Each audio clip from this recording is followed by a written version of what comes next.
Good evening. I'm going to go ahead and call this June 17th, 2019 City Council meeting to order. And I want to wish a very strong welcome to everyone that's in the audience tonight and those who are watching on television. We'll begin with the Pledge of Allegiance. And Doug, would you lead us in the Pledge of Allegiance today? Thanks. Pledge allegiance to the flag of the United States of America and to the republic for which it stands, one nation, under God, indivisible, with liberty and justice for all. Thanks, Doug. This is the time for communications from the public. This is time set aside to comment on items that are either on the agenda but not a public hearing, or items that are even not on the agenda. So it's open mic time, and I see Rhonda stepping right up. And Rhonda, you're first in line. Good evening, Deputy Mayor and Council. Rhonda Fitzgerald, 412 Lupfer Avenue. I see that you have on your consent agenda the ordinance adopting design standards for multifamily housing as part of the Strategic Housing Plan, a board that I serve on, a steering committee that I serve on. I realize that you need to adopt something because we are starting to see many very large multifamily units being built or proposed in inappropriate locations, large things that do not fit with the existing neighborhood, in spite of the fact that all our planning documents say that we will honor existing historic structures and character. So I understand you need something, but I do think that this could use some more work. So after you adopt it, I hope that you will go back and do a more comprehensive public process to get something that actually does honor, especially the traditional neighborhoods close in to downtown that are so enjoyed by so many people who live and work in Whitefish. And I would suggest that you take the very rudimentary drawings out, because it's hard to see what they even depict, and in some cases, or in one specifically, it is not at all compatible with the houses next door to it, and is quite massive, and there's a balcony looking right over the next door neighbor's yard, so it doesn't honor their privacy or the character. So I would suggest that you just take the drawings off for now until they can be developed more thoroughly, because I have learned recently that developers will go to the max anything that you leave open for them. They'll take it all the way. So I think that you would do yourself a favor by taking those drawings out and then working to improve this to actually honor the character of the community. Thank you. Thanks, Rhonda. Anyone else? Mary. Again, anyone addressing the council, if you would please be sure, and thank you for doing this, Rhonda, clearly state your name and your address for the record. Thanks. Hi there, Mary Flowers, Community Unity Consulting, P.O. Box 3094, Kalispell, Montana. I also want to speak to the design standards that are on your consent agenda. I encourage you to pull those off the consent agenda and to do as Rhonda just suggested. But I think I did a word search while you were in your work session there of the standards. There's no reference within the standards for historical character.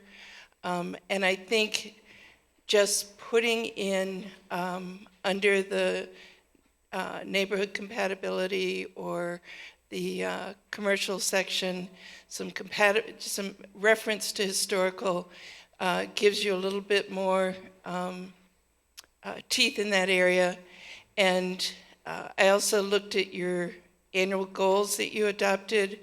Coming back to design standards are at the bottom of your goals for the planning office, and I really think, given the importance of this as an item, I hope that if you're going to move forward and adopt this tonight, that you really make a pledge to the public that you are going to devote funding and time to come back and get this done in a nature that really is public, provides some professional expertise to really flesh out what are some options. What we haven't seen in any of the materials before us are, here's a range of options of what we could do so that the public and you can really look at adopting what's right for Whitefish and what fits. And I just think that needs to be part of your resolution tonight. Thank you. Great. Thanks, Mary. Anyone else wishing to address the council? Yes, ma'am. Hi, my name is Leora Moroka. I'm sorry, last name? Leora Moroka. Okay, thank you. I live at 16 Pine Avenue in Whitefish. I grew up in Whitefish. I'm 85 years old. And it now seems as though I'm going to spend, if not most, of the rest of my life on water rationing. We trust the people that we elect and hire to care for us and our community. We have let people overbuild to the point that the state had to step in and say, enough. I'm not against growth. This is a beautiful area, and other people would like to share. Even more than that, they would like to make money. That is probably the reason for our overgrowth. If these builders really want in here, they could have pitched in for both the sewer and our water system. There is at least 269 named lakes and reservoirs in the Flathead County, according to Wikipedia. And I actually would like to read this and check out all those lakes. Well, no water from my yard. Thank you. Go ahead and pass that along if you would, please. Is that one for everyone? Or we'll submit this to the record.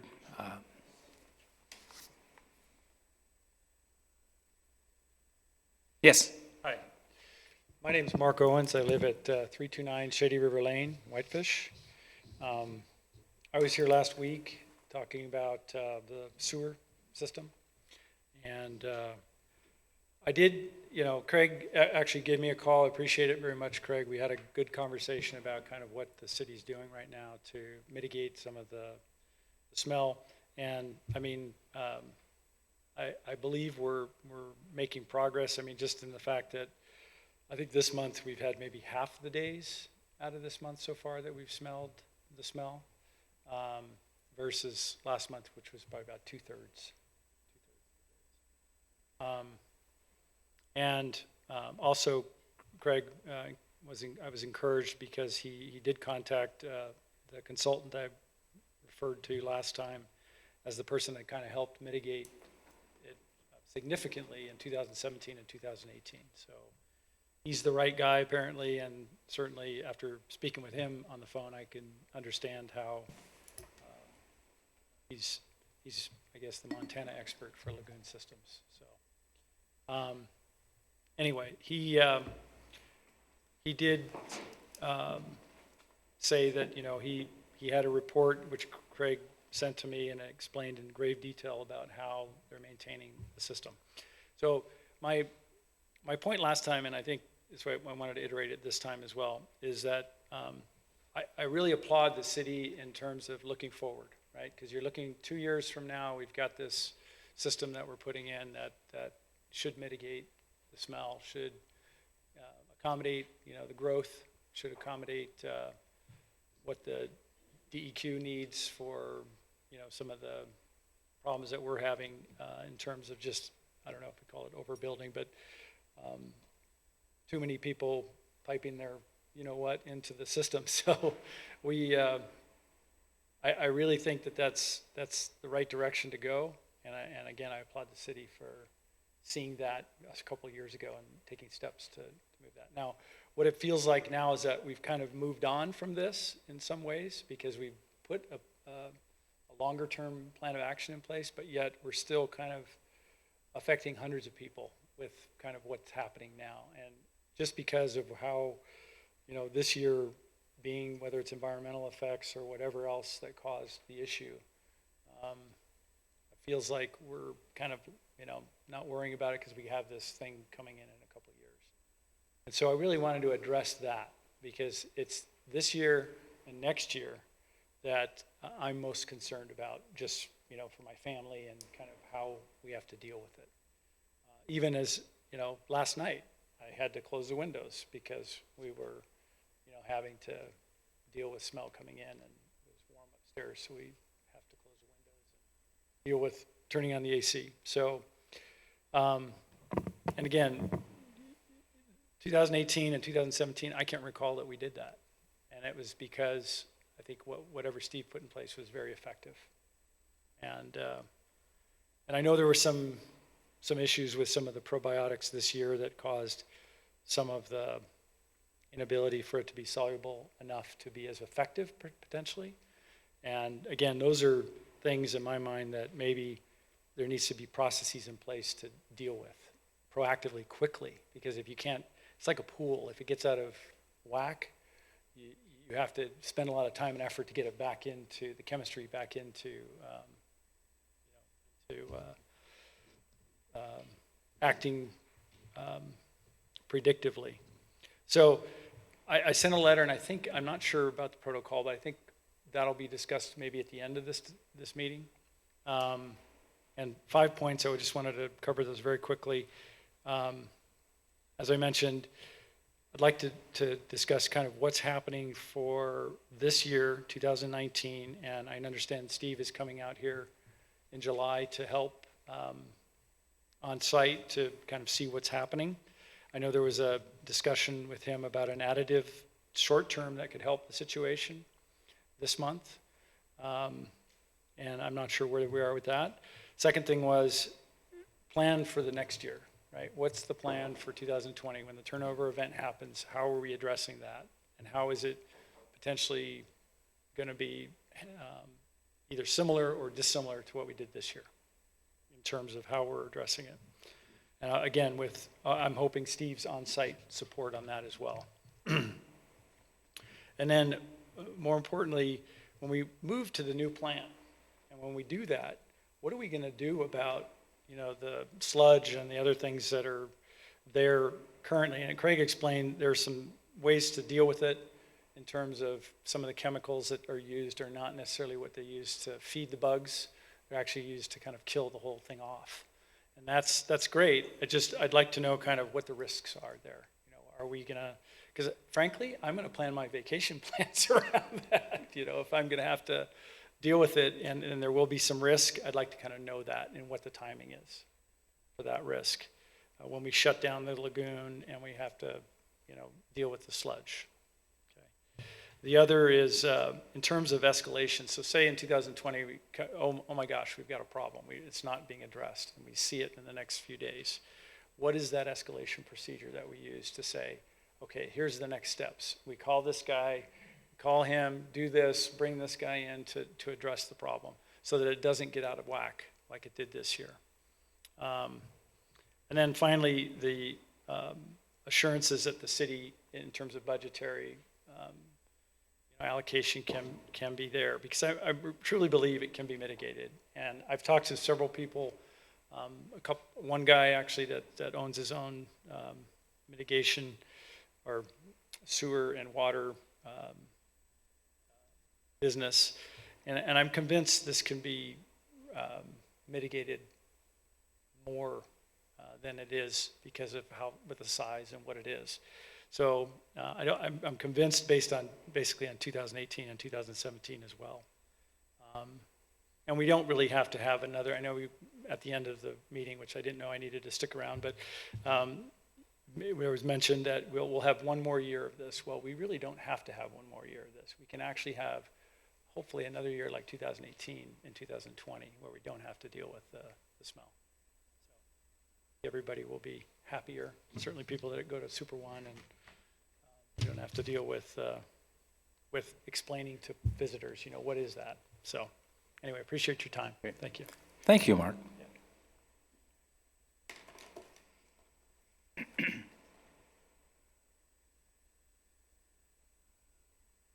Hi, I'm Catherine Owens, Mark's wife. I live at 329 Shady River Lane. Sorry. I don't understand why it has to get to this point, why it has to smell so many days before somebody will do something. And I just sat there and I wondered, if we didn't put the pressure on you, or whoever, would it even be mitigated? Were you waiting for us to complain? And in this, the impression that I get, and I think other local people who live here year-round, is that the concern of the city is not for the locals. It's not for those that live here full-time. It's not about our needs and our wants. It's more about turning Whitefish into Vail and making us look really fabulous.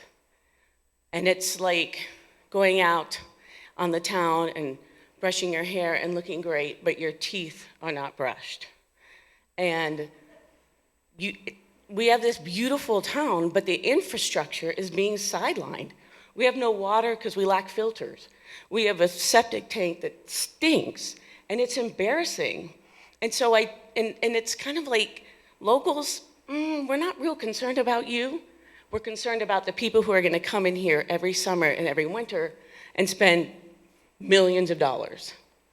So, and as I said before, if we didn't pressure you, would anything have been done?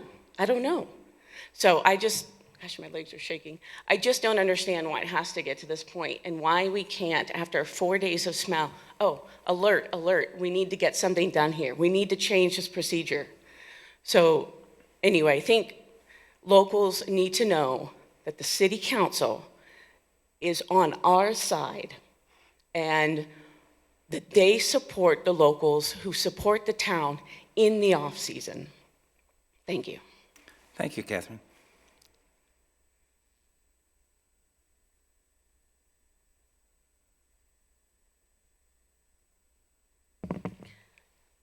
Judy Hesselin, 786 7th Street.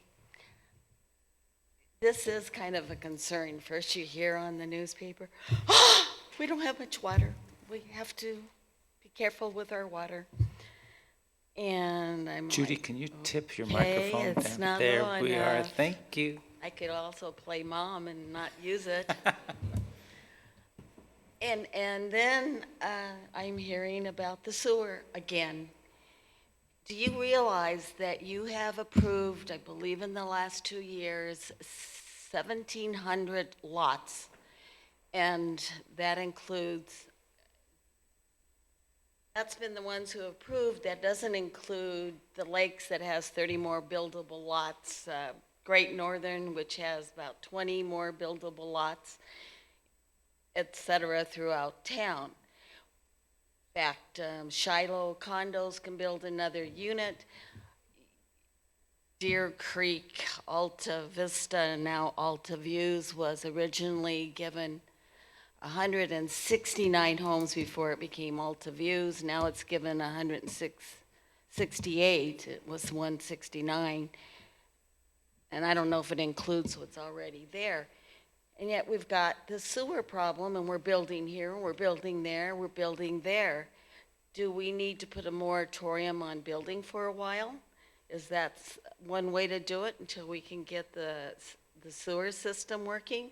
Because if we start overdoing our sewer system, the houses they're building out in that area are going to not be happy at all. And I'm surprised we're not hearing from Creekview yet on that. And it's something that really needs to be thought about, as Catherine was saying.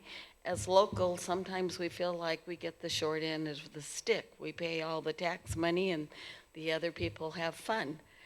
And where I lived in Costa Mesa many years ago, the sewer system would do that.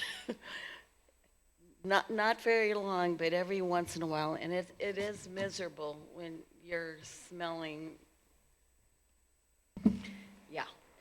And it's with all the housing that's being built. We've got more apartment buildings that they're going to start building. They've started building the apartment building behind Marriott's and the townhouses on both sides, finishing up the houses on Bonita, and other units they're finishing. So we need to either hurry up and get the sewage fixed or slow things down a little bit. Thanks, Judy. Anyone else wishing to address council? Not seeing anyone, we'll go ahead and close that portion of the agenda and move on to communications from volunteer boards. Any volunteer boards in the audience wishing to address council? Council members? Anybody attend any? Yes, Katie. I did. I have All a right. couple. All right. So the Whitefish Strategic Housing Committee met last week and we discussed the snow lot, all of which has been outlined in Adam's communication from the city manager. There is one change to his manager report in which we are not going to hold a Strategic Housing Committee meeting in July. We're going to postpone it until August because we're holding off on a few reports from Encompass for redesign and then also for financial build out from Homeward for the snow lot. And so we thought we'd kind of get a little more time to get a little more meat under our belt with the Strategic Housing Committee. And then tomorrow we will have our quarterly Legacy Lands Advisory Committee meeting at 5 o'clock at the Whitefish Trails office. So if anyone's interested to hear what's going on between the city and the trails, come on out. Could you tell us where that office is? Yeah, it's on Railway. And there's a sign out And there's a front. sign. Okay. Above Nailtopia. Fair enough. Thanks, Katie. Anyone else? All right, then we'll move right to the consent agenda. And I'll need a motion and a second. Mayor, I would move to remove ordinance 1913 from the consent agenda. Subject to that, move to approve the consent agenda, which would include only the minutes at this time.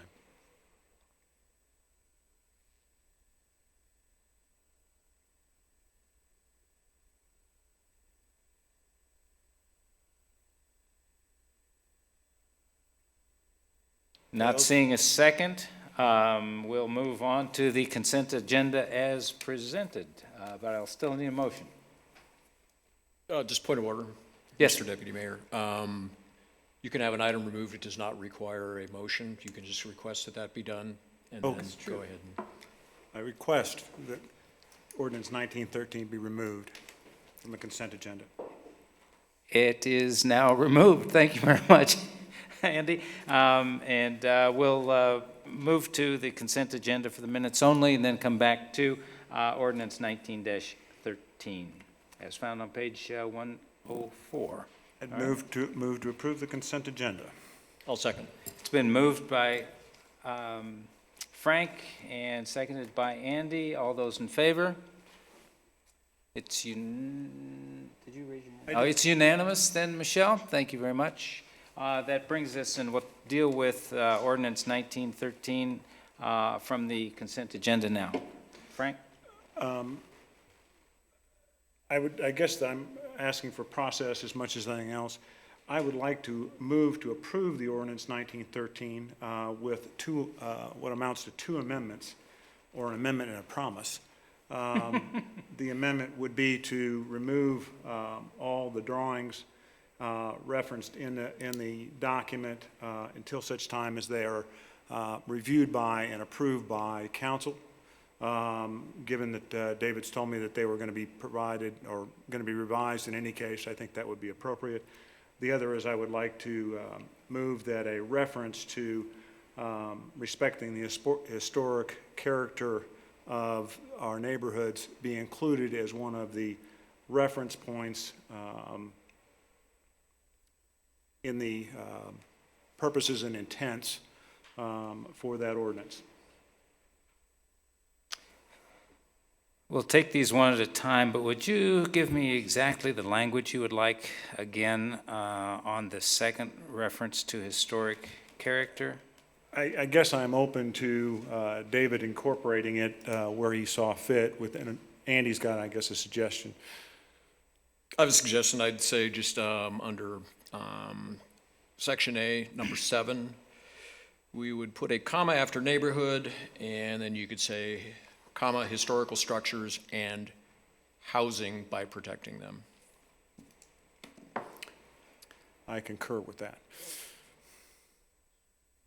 Michelle, did you get that language? Andy, let's take it very slowly so I can write it down, please. Okay, so it would then, 7 would read in total, to maintain or improve the character, appearance, and livability of established neighborhoods, comma, historical structures and housing by protecting them from incompatible uses, excessive noise, illumination, loss of privacy, and similar significant nuisances.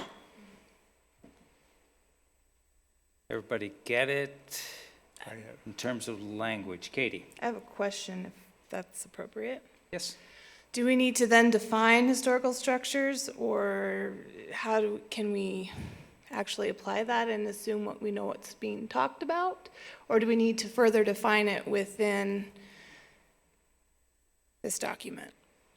And even then, I feel very nervous doing such a thing, because how would you define historical structures, I guess is my question. We'll take, that's a good question. What I want to do now is each one of those, we've got two essentially motions on the table for amendments. One is to remove the drawings in the document. Let's go ahead and deal with that issue now, and then we'll go back to section A7. So those in favor of removing the drawings in the document, raise your hand. Those opposed? Did you get that, Michelle, that Councilor Fury and Councilor Hildner are opposed? Oh, I'm sorry. Ooh. Who's did? Somebody second. No, we didn't Did we have. make a motion No one for that? We seconded. didn't have. Switching gears and into reverse, and before I go all the way from reverse to neutral and then back into first gear, David, you had a comment. I'll just note that the text refers to the drawings in the document, or says the following illustrations illustrate how to do this, and by removing the drawings, it'll refer to nothing. So you guys might want to consider removing the text that references the drawings, where it says the following illustrations depict how multifamily housing can be integrated into existing neighborhoods. Talks about articulation, so by removing the drawings, you're leaving stuff hanging in the text that will be adopted until there can be further amendments, which might be a little ways down the road. All right. Now we've gone from neutral back into first gear. Frank, I think you had the motion. We need a second to your motion. Is that correct? To remove the drawings in the document? May I, or Sure. at least as we go forward? David, what I'm trying to accomplish here is that what I'm trying to accomplish here is that I am not comfortable that, at least in my opinion, that those drawings appropriately reference what we want in those sections. You've already told us earlier that you were planning on revising those drawings. I was just going to clean them up, not revise them, but as far as make them more legible. So your reference, you were simply going to make them more legible as opposed to revise them to be more appropriate to what we were talking about. So, that's still your motion, is to remove them? Yes. Subject to approval by council of what's going to go in there.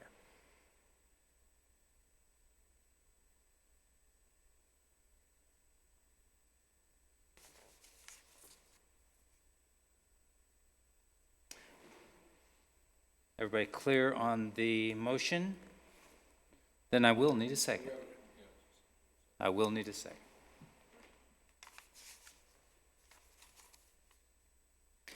Now, I'll second. whew, that was close. All right, it's been moved and seconded to remove the drawings in the document subject to approval by council of said drawings. Do you wish to address it further? Councilor Sweeney? Yes, I think what I'm attempting to accomplish here is to the extent that there has not been much in the way of public involvement or process related to these particular ordinances and amendments, I felt that, and I'm not comfortable with the current state of the drawings being consistent with our goals and objectives for the various portions of the ordinance. I'd like to have those revised, and I want them in there. I want some kind of a reference document in there, but I don't think that what we have now is consistent with what we want, and that's my concern. And that's why I want them removed, subject to planning coming back with some options or a better set of drawings so that we can approve those and knowing they're consistent. The issue is, and I agree with Andy's initial movement to approve these, and that is that we need something in the interim. We need something to hang our hat on. We need, because we have projects coming in, and without them, it's a free-for-all. So I get that. I think it's been demonstrated earlier this evening that we all know that these are going to have to be reevaluated. But this is one area where I think we can approve this document, move it forward with the caveat that they're going to come back with the appropriate, or what we would approve as appropriate, drawings or reference. But that's the Andy? rationale. Yeah, I'm going to vote against it, just like I did the first time before we had a second. I think that there is some room for improvement. I certainly agree with that. I would not say that 100% of those drawings are bad. I would say that there's quite a few of them that are, probably more of them that are good that are not good. Based on that, I think that it's important that they be in there. I think we do have assurance from staff that they are going to be revised and they will come back to us. I think they've probably heard our arguments against them tonight, and I would suspect that we would see something coming back. And if we don't, when they come back with the revised drawings, that we would have them come back with another set of drawings for us to take a look at. But I'm going to vote against the motion. Anyone else wish to address the motion? Frank? Andy, I hear what you're saying. My question is given timelines, absent, do we have a commitment on staff's part as to when we're going to see these revisions or these paired drawings? I mean, without having a deadline or must do now, I'm unsure when we would be able to see them. I'll respond to that question, and I guess if we don't get a timeline or a deadline for when those good ones are going to come back, and we have nothing in there for a long period of time because we might not get a commitment or a deadline on when we're going to get a revised set or a new set, then we go an awful long time with maybe nothing. Right. I think your argument against that is exactly the argument for what I'm saying, I think, and that's my own personal opinion. But All right, I'll weigh in just briefly. I'm persuaded by David's argument that without the drawings that reference some verbiage that's in the document is going to therefore be lacking. So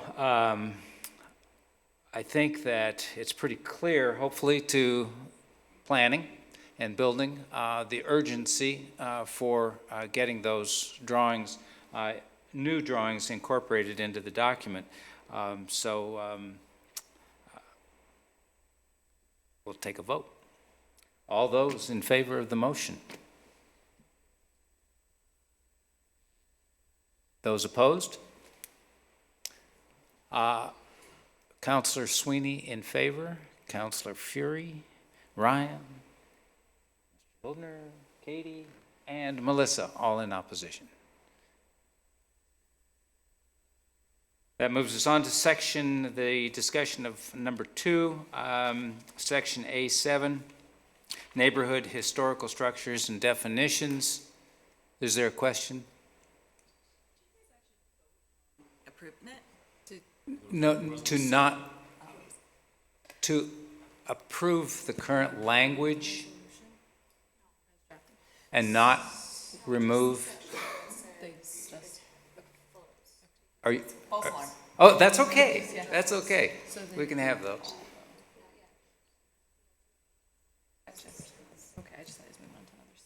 Are we all right there? He's now moving on to the Second Amendment. Okay. We thought you were moving on to another section of the agenda, not. Oh, no. We're going to look at the second item, I'm sorry, the second item of concern within this particular issue, which is found in section A7. All right? And that's the Mr. neighborhood. Chairman, can I just Sure. mention one thing? So that, on number 7, the one that Andy referenced, it's specifically talking about protecting those things from uses, noise, illumination, privacy, and other nuisances. Under number 2 of the intent, it specifically talks about compatibility with the character of Whitefish's residential neighborhoods. And so I just a suggestion that might be a better place for that than where you put it. So that'd be section A2 rather than A7? Is that okay with you, Andy? Yeah. Okay. Thank you, David. Everybody's clear on what Andy said? We don't have a second on that. I'll just be sure that. I think it was my motion. Oh. Andy prepared the language, and I concur with this. Okay, and so we have the motion, and so Andy's going to second it. All right, so we do have a motion and a second. Moving right along. Katie? For the record, can we please have the language proposed? Sure. How are we doing here, Michelle?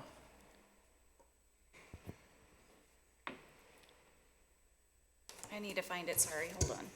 My assumption is that it would be to ensure new multifamily development is compatible with and enhances the character of Whitefish's residential neighborhoods.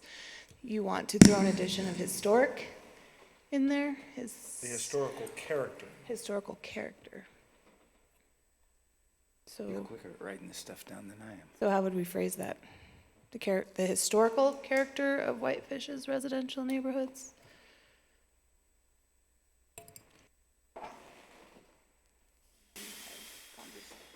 And then I still have a question about the actual word historical. Sure. All right, let's take this slowly, one word at a time. Section A2, to be revised as follows.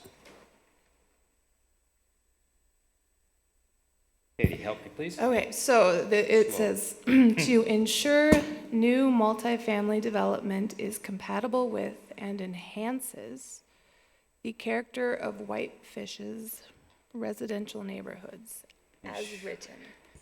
Sure, I got this far as family. Multifamily development Mhm. is compatible with and enhances the character of Whitefish's residential neighborhoods. Of the historic? So that's the question. Okay. Is where would that fall within that? I mean, not all the neighborhoods are historic, so I would maybe suggest at the end of that, comma, and historic structures. That way you're covering both bases. I don't know. With all, so it would read, to ensure new multifamily development is compatible with and enhances the character of Whitefish's residential neighborhoods and historic structures within the development. Whitefish's historic neighborhoods and historic structures, is that correct? Is that consistent with your motion, Counselor Sweeney? I think It was Andy's. Oh, it was Andy's motion? I thought it was Frank's motion, Andy's second. Oh, Andy seconded. would it not be more consistent, and David, I want to walk through this. Isn't it better to say enhances the historic character of Whitefish's neighborhoods? That way, we're not referencing a specific historic building or what has to be a historic building. We're saying our historic neighborhoods and their character need to be respected. That seems to be what we're trying, that is my sounds sense good. is what we're trying to accomplish here. So you just insert. Just add the word historic in front of character.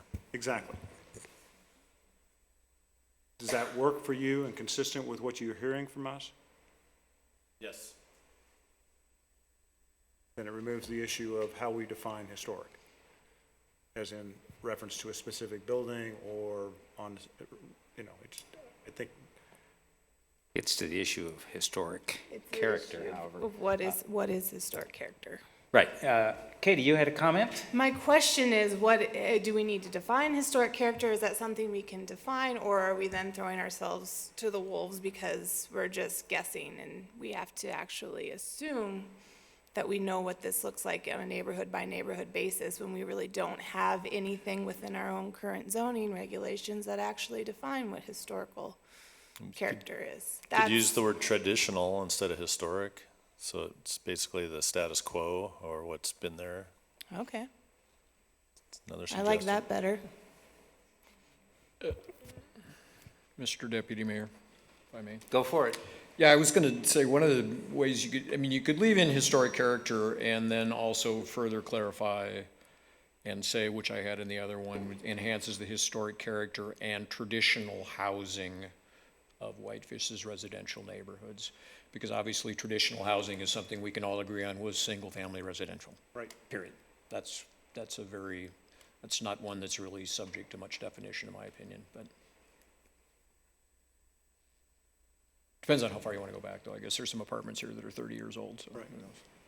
who knows. Okay, let's try this again. As I understand it, to ensure new multifamily development is consistent with Whitefish and enhances the historical character of Whitefish's traditional, Residential neighborhoods and traditional.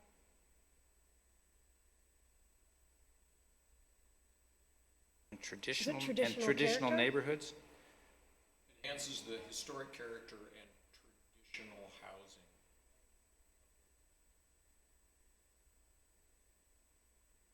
Sorry about that, let me do that again while I'm live.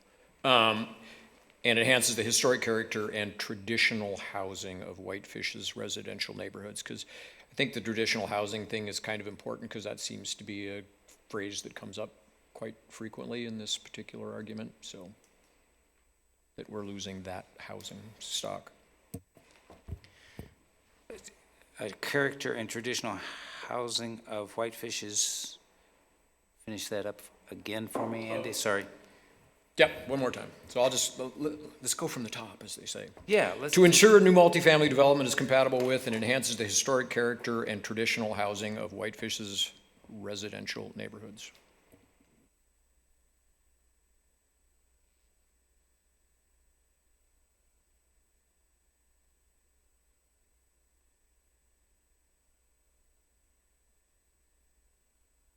All right.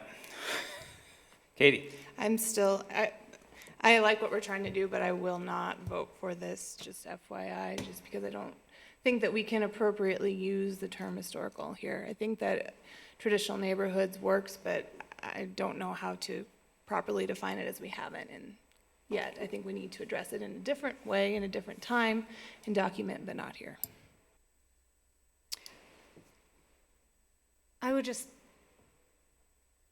be curious whether, if we're saying that the character is historic, we're not necessarily referencing that the actual structure, we're not really indicating something specific about the structure, it's more the feeling of the neighborhood. So I don't know that that would make a difference. I mean, it's vague and it's open to interpretation, but it gives a flavor of what we're trying to protect when we say historical character versus a historical structure. So we're saying historical character with traditional housing structures.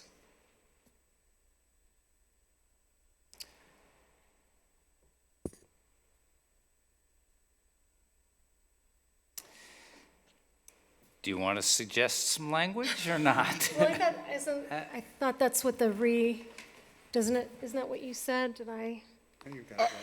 That's what it does. Okay, so you referenced historic character and traditional neighborhoods. I think historic character is something that gets discussed quite frequently, and I think, well, it's going to be somewhat subjective always in interpretation. I think if you would ask anybody, they would kind of they'd say, yeah, Summers Avenue, 5th block, or something, right? So I think people kind of understand that. I think traditional housing is something that is what we are trying to protect in a lot of those neighborhoods and not overwhelm with large buildings, for example.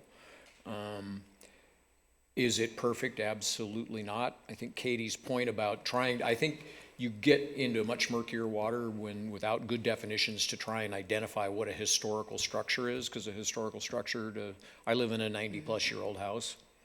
I think that's a historic structure. Somebody else might think it's a scraper. I don't know, I think without a good definition of what that is, other than being on the National Historic Register, I think defining a historic structure is going to be relatively difficult. I think character is more of a general feeling about what we're trying to preserve and make Whitefish be in the future, having a good flavor of what it has been in the past. And to my opinion, that language covers that base fairly well. Further discussion. We have a motion and we have a second. Clarity yet one more time, so we're all on board with exactly what language the motion implies. Doesn't imply, it states. It states, excuse me, does not imply but states. May I ask a question? Sure. Just because we've gone through this for the past 15 minutes, does staff see any red flags with the language as written? I'm okay with it. Okay. Andy? I guess just one final comment. We have to remember that this is purpose and intent. This is not a specific zoning regulation per se, saying you have to be 15 feet from the property line. It's not that specific in a purpose and intent. So I think we need to understand where this falls within this particular piece of legislation. That's a good point, Andy. All right. We've got the motion before us. We have a second. All those in favor? Those opposed? And all in favor except for Katie. In opposition? Is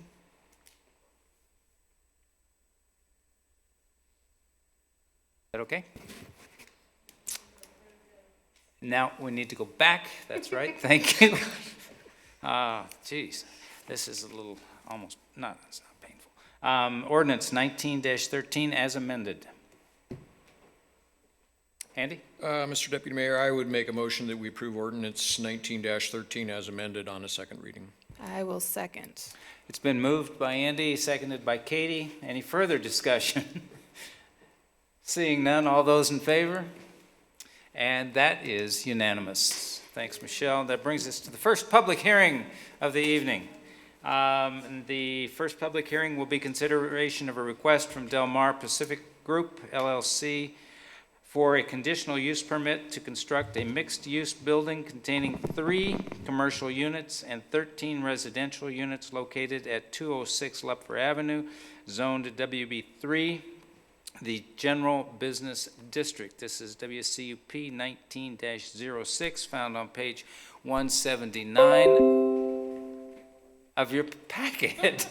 This will be Bailey, but before we get into the public hearing portion, for those who may be in the audience to make public comment, I want everyone to please be respectful of everyone else's time, and we look forward to hearing what people have to say. Bailey. Okay, good evening. Thanks. So this is WCUP 1906. The applicant is requesting a conditional use permit to develop a 3-story mixed-use building at 206 Lupfer Avenue. The proposed building would include 3 ground floor commercial units and 13 residential units. And one of those units would be located on the ground floor and then the remaining on the 2nd and 3rd floors of the building. CUP is required, or conditional use permit is required, as the proposed structure's footprint will be greater than 7,500 square feet, and they are developing more than 4 residential units. They are proposing 16 parking spaces for the building, and that would be split between 11 spaces in an underground parking area under the building, and then 5 covered spaces off the alley on the south side of the building. Vehicle access to the underground parking area would be from East 2nd Street, and access to the parking along the alley would be from Lupfer Avenue. The subject property is comprised of 6 lots. Currently, it's approximately a little over 16,400 square feet. It is currently developed with 2 residential structures, although at least one of those has been used for a commercial business in the past. The existing structures would be removed as part of this development. It is zone WB3, which is our general business district, and then within that WB3, there are 2 commercial areas, and this is located within the Old Town Railway District, not the Old Town Central District. Adjacent land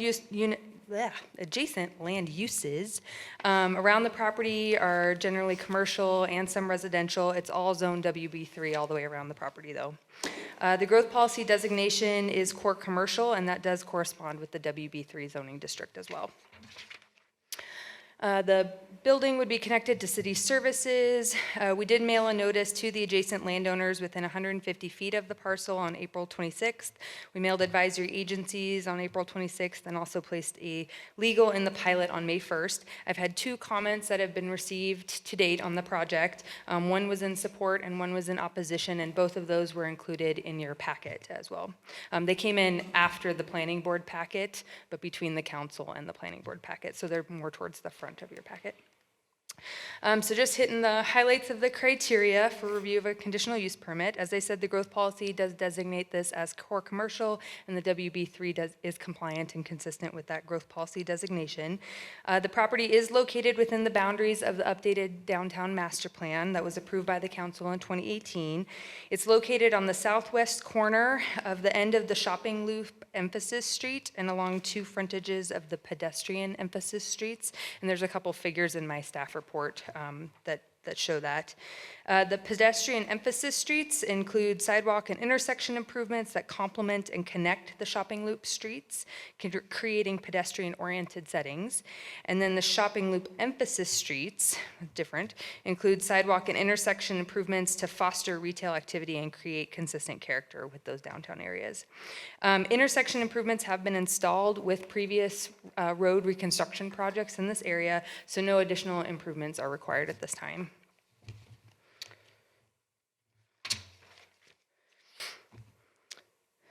So as I said, the underlying zoning is WB3, or our general business district, and the proposal is consistent with the purpose and intent of those regulations, other than the footprint is greater than the 7,000 square feet, so they need the conditional use permit.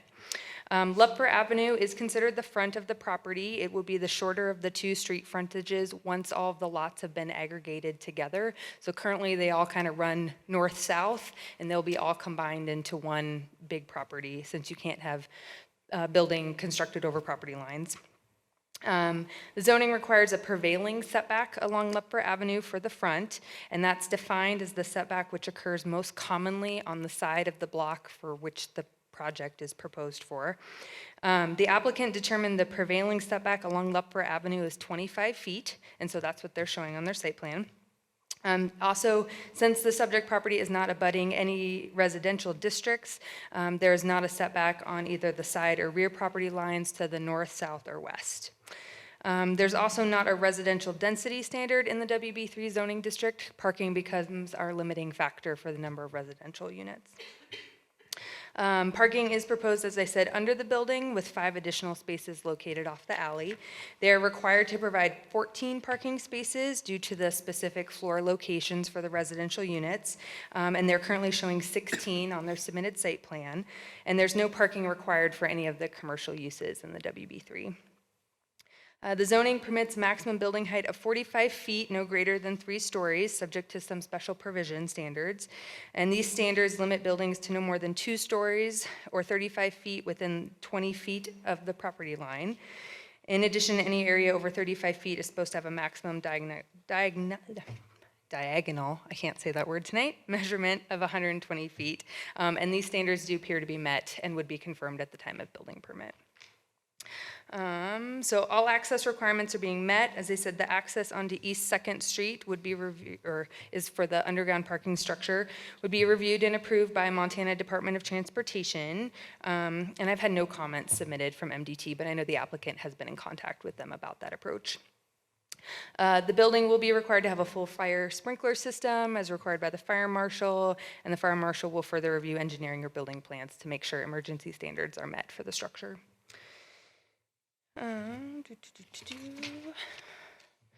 No fencing is proposed on the submitted site plan. It's not required. They are proposing some screening landscape areas on the east, west, and north for buffering of the main floor residential units and some visual enhancement to the structure.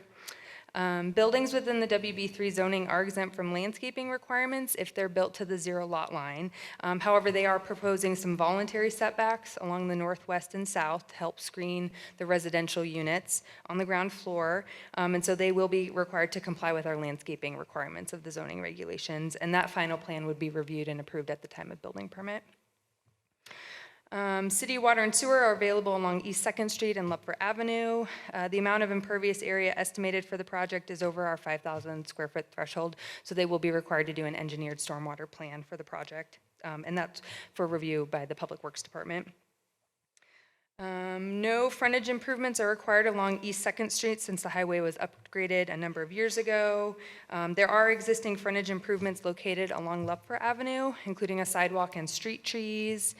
There is an existing residential approach along Lupfer that would need to be removed and revegetated as part of this project, so there's a proposed condition to have that completed. Currently on their plans, they're showing proposing removing one of the boulevard trees, and then they would be required to replant a tree. And after talking with the applicant prior to the planning board meeting, that was if the existing house would be removed, they might have to remove one. Not the big ones, there's a little one.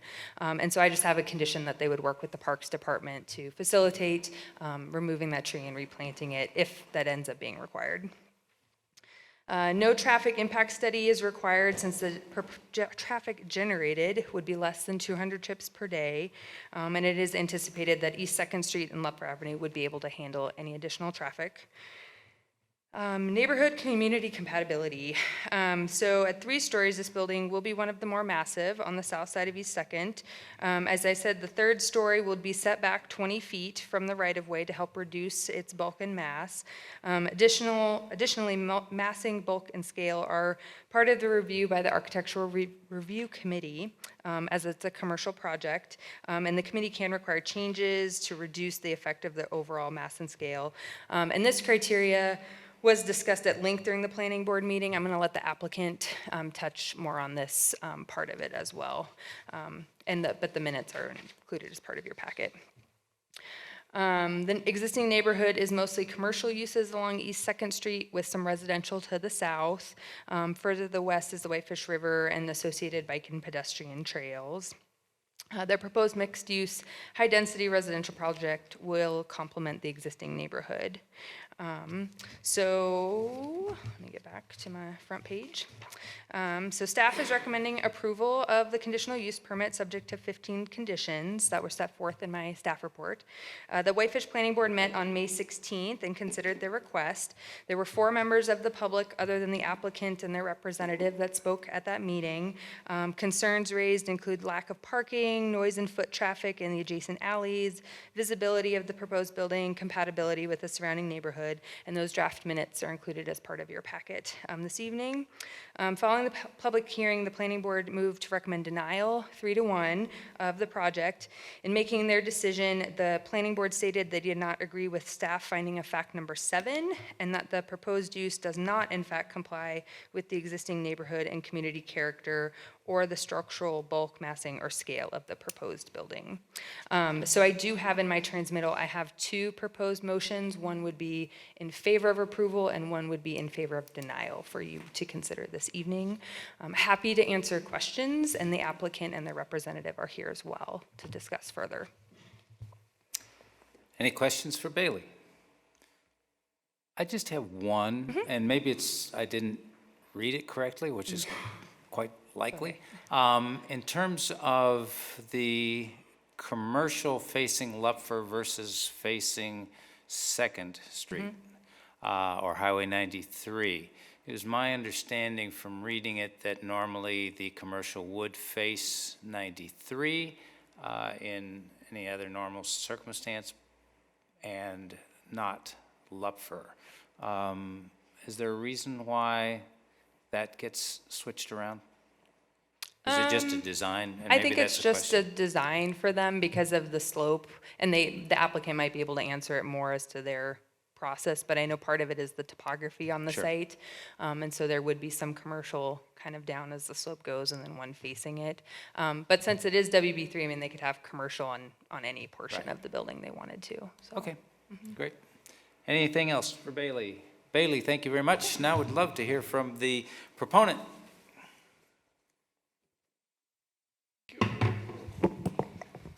And again, your name and address for the record. Thanks, Mark. Mark Panacidi, 214 East Second Street. And I'm here to ask for your approval of 206 Lupper Street, CUP. Originally, when we started this project back in October, we were designing 3 buildings on it. And the buildings didn't really fit with what I wanted. I didn't like it, and I wanted to tone it down versus going from the lot line to lot line. So we've come up with this design for you to consider, and I appreciate your approval. With the setbacks, considering more setback in this one building and the parking coming off Second, which is all underground, and there's only 4 parking spaces off the alley. So I'm gonna let Bruce kind of go over the site work, and I'm gonna let Ken kind of go through the design of the 206 lot per CUP that we're asking for your approval. Okay, thanks, Mark. Thank you. So I guess it's you, huh, Bruce?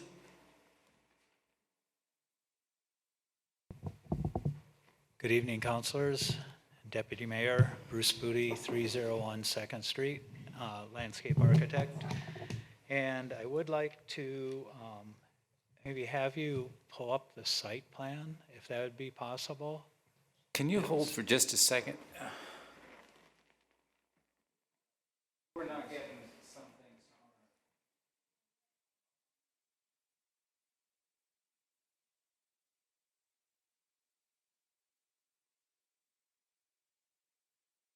Give us just a second. Our monitors at our desks are not coming up. And if we can.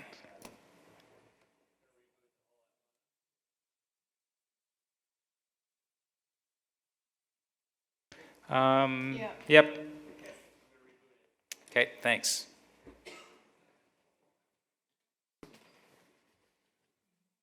Hang on just a second. Thanks, Bruce.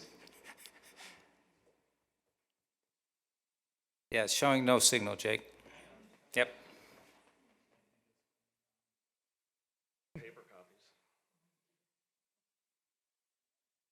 No.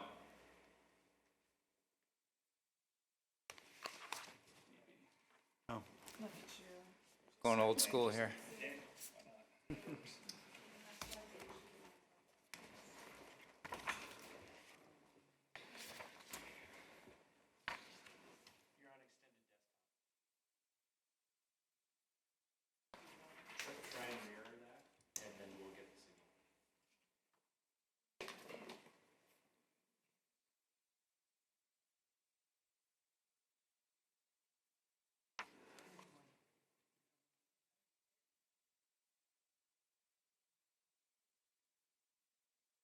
Lovely.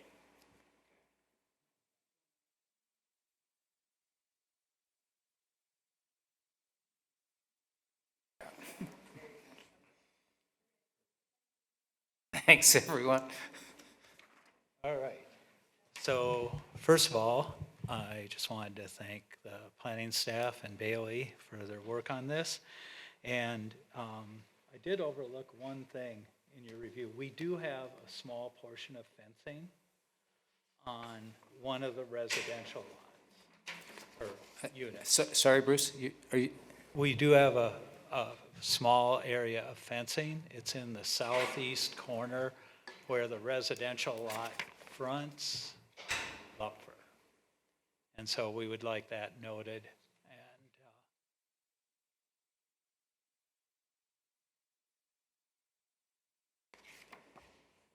And other than that, we are in complete agreement with the findings of fact and the conditions that the staff has recommended.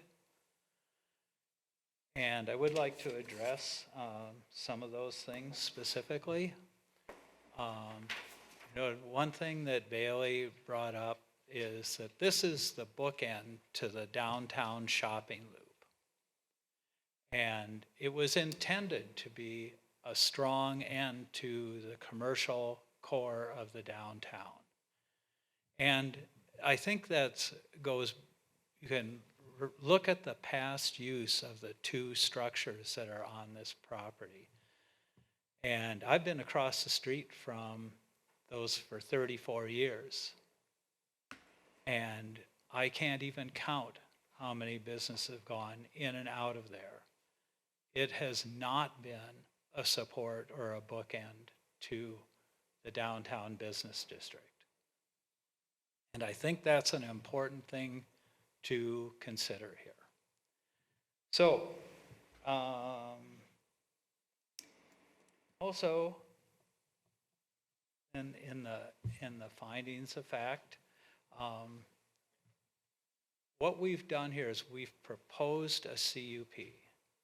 And as Mark mentioned, and Ken will follow up with, I'm not going to get too detailed into this. But the first thing we do when we look at a parcel is we look at the zoning and what's allowed, outright allowed in the zoning. And these lots on this run north-south. And if we aggregated this from 6 lots down to 3 and built 3 buildings, lot line to lot line to lot line, no CUP.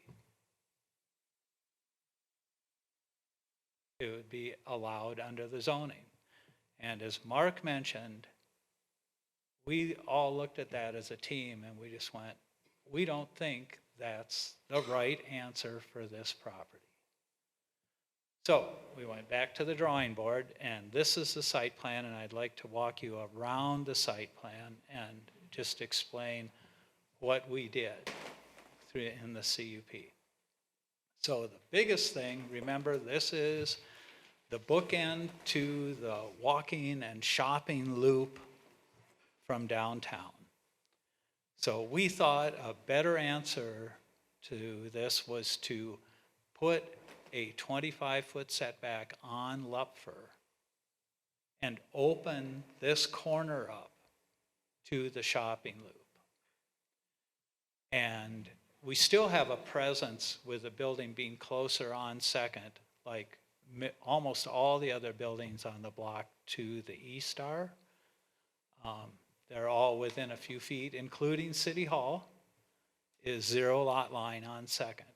So we thought that was a better solution for this corner. It gives you a presence on Second Street so you know it's part of the downtown, but it's set back 25 feet or a whole lot width off of Lupfer, which gives Lupfer a better presence to the neighborhood, and it provides that visibility to the shops that are proposed to be on the corner of Lupfer and Second. So, and then as we go around the building to the south, we did put a residential unit on the southeast corner fronting Lupfer. And that was intended to be the break from the commercial to the residential. And so you can see instead of having that big public terrace fronting it, it has a small residential, whatever it would be, a small terrace and a garden. And we thought that was fitting to have residential against residential. And then as we go around the alley, we tried to keep setbacks to make the alley not feel crowded. It's narrow along that residential unit, but it's landscaped. And then the garages are set back 7 feet off the alley. So that gives you 23 feet of backing room. And then going around, and again, this is 0 lot line, so we're stepping back off of that. So instead of having 0 lot line on Lupfer, we have 25 feet. Instead of having 0 lot line on the alley, we have a variety of things from 7 feet to about 2 feet. And then the west side, again, is 0 lot line, but we have 5 feet shown there as a landscaped area against the adjacent commercial uses. And then at the northwest corner, you can see that we have, that's where the existing MDT approved approach is. And we are proposing to use that, but instead of going uphill to the unit, it's going to go downhill to the underground parking. So we've provided 16 parking spaces, 5 are off the alley, and 11 are underground off of 2nd Street. And again, that's exactly what the description in the Old Town Railway District calls for. Parking not visible on 2nd Street, parking not on the adjacent intersecting streets. So I think we're trying to fit with that. And then as we go back to the east along 2nd Street, we've kept the building stepped back with landscaping in front of it.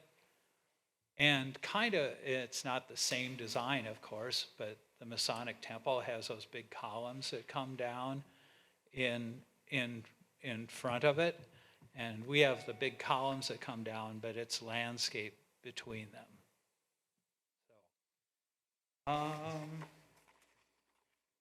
So we've really tried, again, to use this CUP to make this fit all the diverse things that it's saying we have to meet.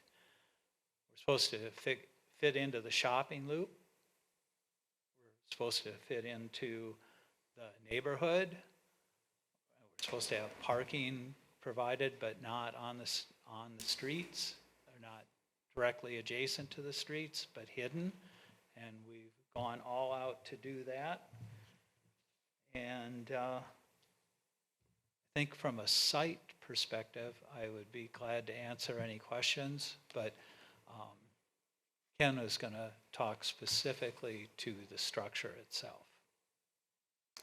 Any questions for Bruce? Thanks, Bruce. Thank you.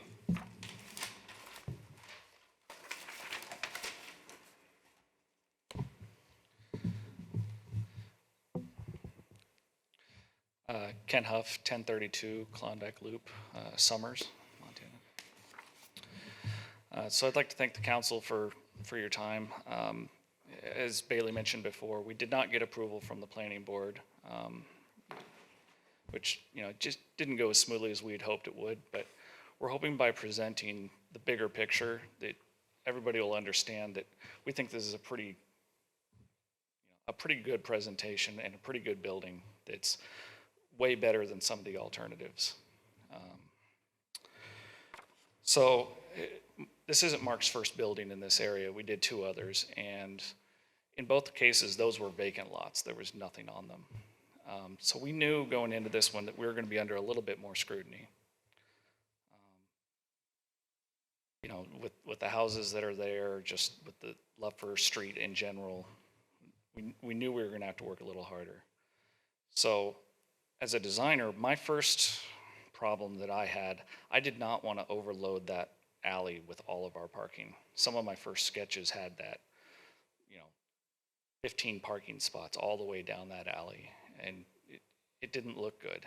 It was not going to, even city staff said it wasn't really going to be appreciated. The other thing is I wanted some more room to work. I didn't want to build lot line to lot line. I wanted room to build bigger columns, bigger patios, sidewalks. Give me some room with some roof overhangs. So that's really what we went after. As I mentioned before, we had several different plans. We had, one version that was 25 units that was, quite substantial, very small units. It was almost more like a hotel. We have our current plan, which we're quite proud of.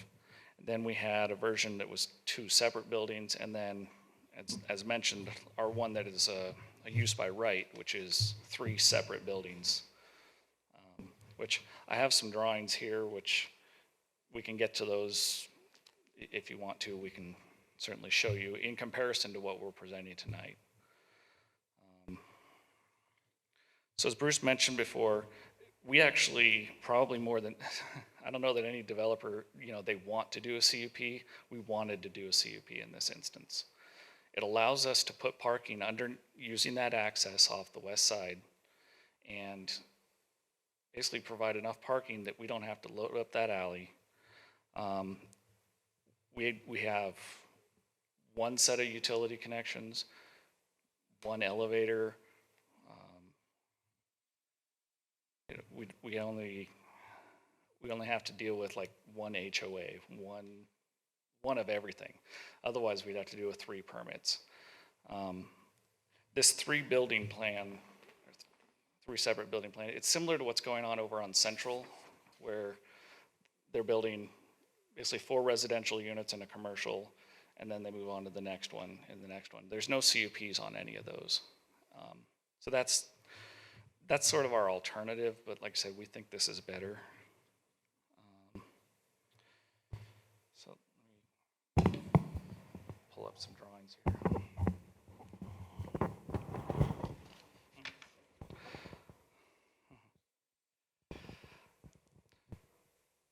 Oh, and one other thing just to mention, that our gross square footage in our preferred option that we presented is about 32,000, looks like 800 square feet. That includes about 5,000 square feet of underground parking. If we were to go to one of our alternative designs, which would be 3 separate buildings, it was something like 37,000 gross square feet. So we're giving up quite a bit of square footage. Hopefully you've all seen through the floor plans.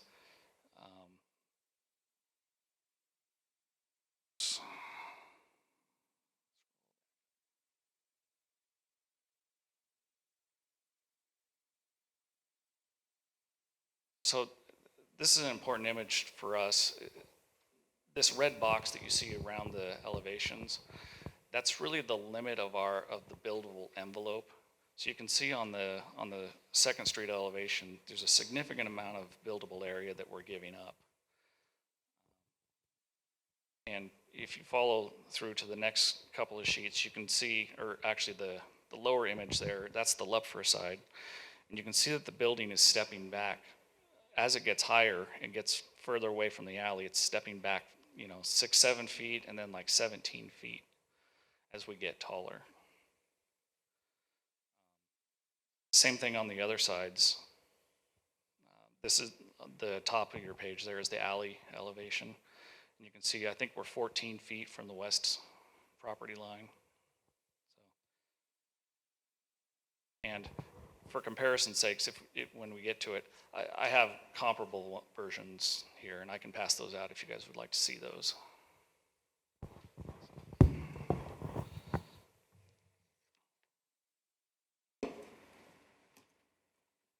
Thank you.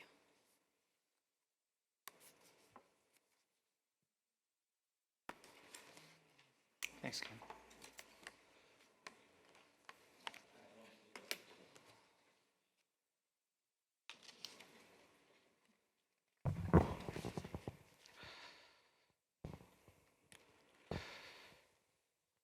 So if you see on your, on what I just handed out, let's say we were on page 6 of the one in the binder, If you scroll through the packet I just sent you, you'll see it's labeled at the top. It says page 6 alternate.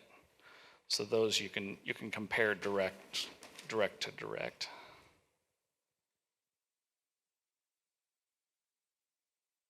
You can see in our preferred option, the building's significantly smaller than if we were to do three separate buildings.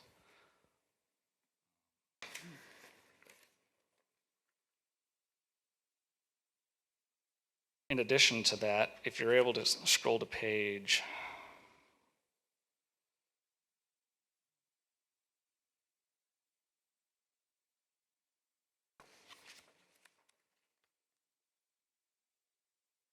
not working. If you're able to look at page 8, and in the packet I just handed out, you can see a page 8 alternate. The views are all the same, so you can kind of scroll through and compare the massing of our preferred option versus if this was 3 separate buildings.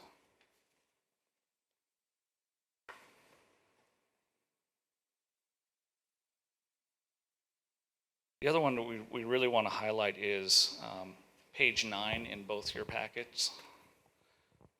I don't know if you have those. These are Photoshops looking north on Lupfer towards Big Mountain. And we had both views there, but for some reason this one isn't working.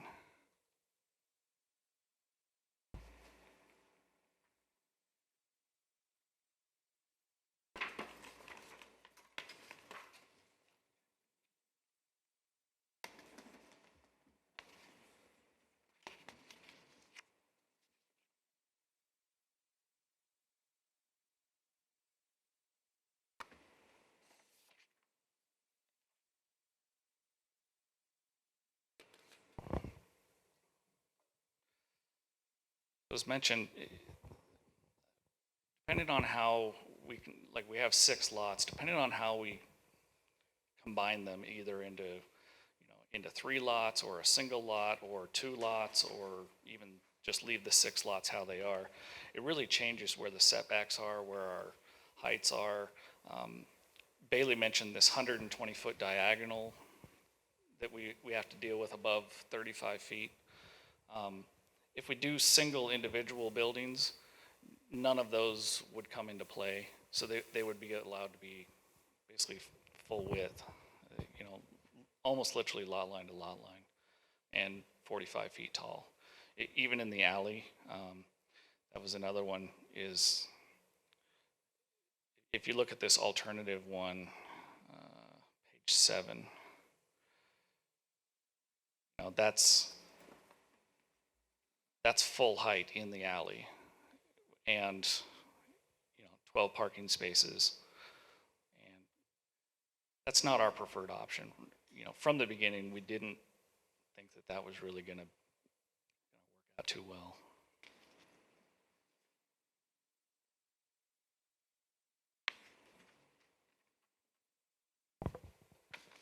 So I think that's pretty much all I have. I'm probably better at answering questions. To answer about the commercial facing the Lupfer side, with the proposal that we had, with that being a patio, it made sense to face some of the commercial that way. But in truth, most of we'll have commercial facing both directions.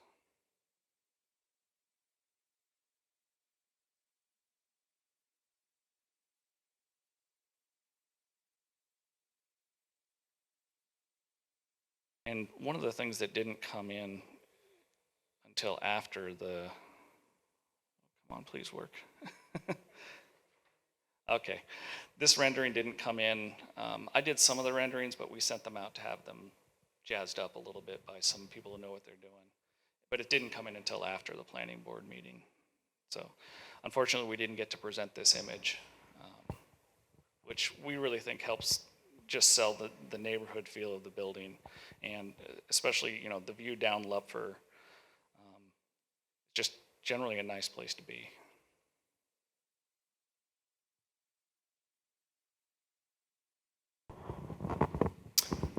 Any questions for Ken? Yes, Frank? This may be for you or Bruce. what are you doing, and I'm looking at the image, it's on our screen now, it's right up here. What are you doing to screen the buildings south of yours from being invaded from a view shed perspective by your three-story structure? Well, there's two considerations, whenever it comes to a big building next to a small building. Right. One is daylight, the second is view. Now, we're to the north of the buildings to the south, so we're not obstructing their daylight. We're not going to cast a shadow over them. So that's one benefit we have. The house that's directly to the south, to my knowledge, it doesn't really have, it's got a couple of little windows. It's not that much. Pretty much everything faces the street or towards the back where they have a garage. Like I said, we've pulled the building back several feet, more so than we would be required to. And like I said, as it gets taller, we're stepping back as much as we can. Just can't fit a three-story building too much shorter. Thank you. Anything else for Ken? All right, we did call for a public hearing. Thanks, Ken. Anyone wishing to speak on this particular, there it is, on this request from Del Mar Pacific Corporation? Anyone in the audience wishing to speak? Now is your chance.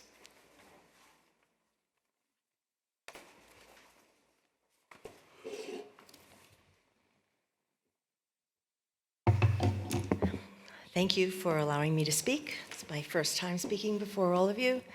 My name's Helene Robinson. I live at 229 O'Brien, which is part of the O'Brien Cottages developed by Whitefish architect Greg Eaton. And if you could pull up the picture that shows the overview, is that possible? I'll show you. No one seems to talk about our units. In fact, when you just talked about the light that comes across this gentleman's other building across Second on the outside goes across the eye center and right into our windows. So if you look to the bottom left corner, there are 5 two-story townhomes. I'm at the one closest to the alley, and no one seems to be talking about the impact on us. Our units that are there are, one, very compatible with the neighborhood, but I'm not really here to talk about compatibility. I think overall the building is just too big for the neighborhood. It's probably the biggest structure in downtown since the building of this building. What I'm talking about is, this is not really, when you say residential units, they're really business units. People are buying these for investment and to rent. This is different than calling it just a residential. And so what you have there are different types of people, and you need more parking for them. If you add up all the bedrooms in this unit, in this building, for these 13 residential units, 9 of them are 3 bedrooms, that's 36 bedrooms. 4 of them are 2 bedrooms, that's 8 bedrooms, that's 44 bedrooms. If in high season they're filled to capacity with short-term rentals, you're looking at 88 people in that building. When you look at my units there, when we were built with garages. Every unit has an indoor parking spot, and we can park outside our garage. Our units are 2-bedroom units, that's 10 bedrooms, and we have 10 parking spaces plus 3 for guests. This unit is having only 16 parking spaces, and they're acting like that's generous. And I'd just like to say that what is allowed and what is right are 2 different things. And having lived there now for almost 3 years, I can tell you the parking on Look For already is very limited. You've got the bank over there. They're just, and if you want, I'd be happy to take daily photos for you. It's lucky if it can hold 20 parking spots, and most of them are taken already.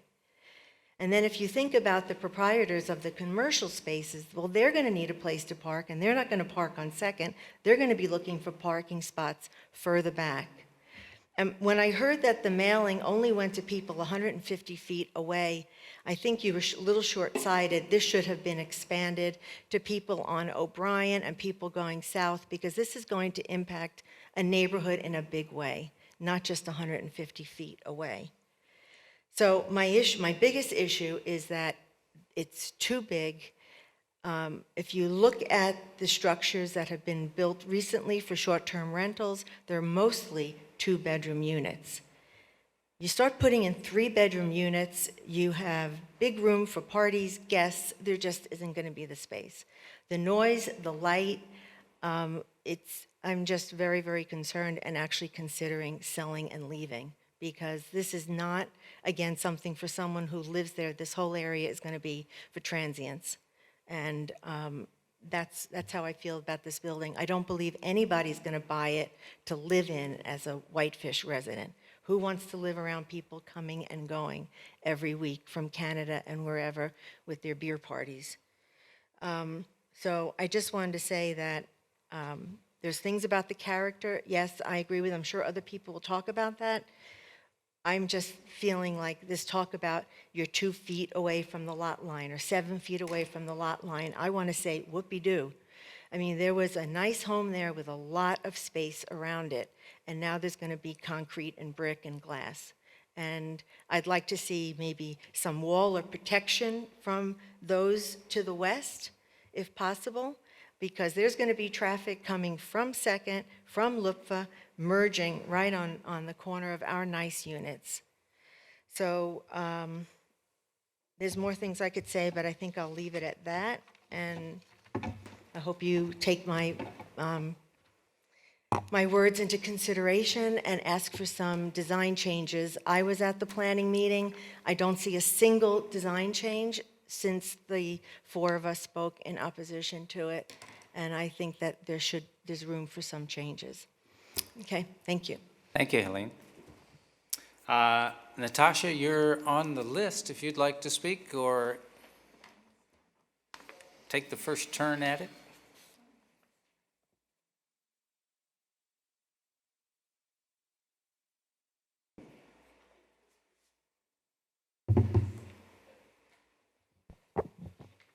Hi, Natasha Ostrom.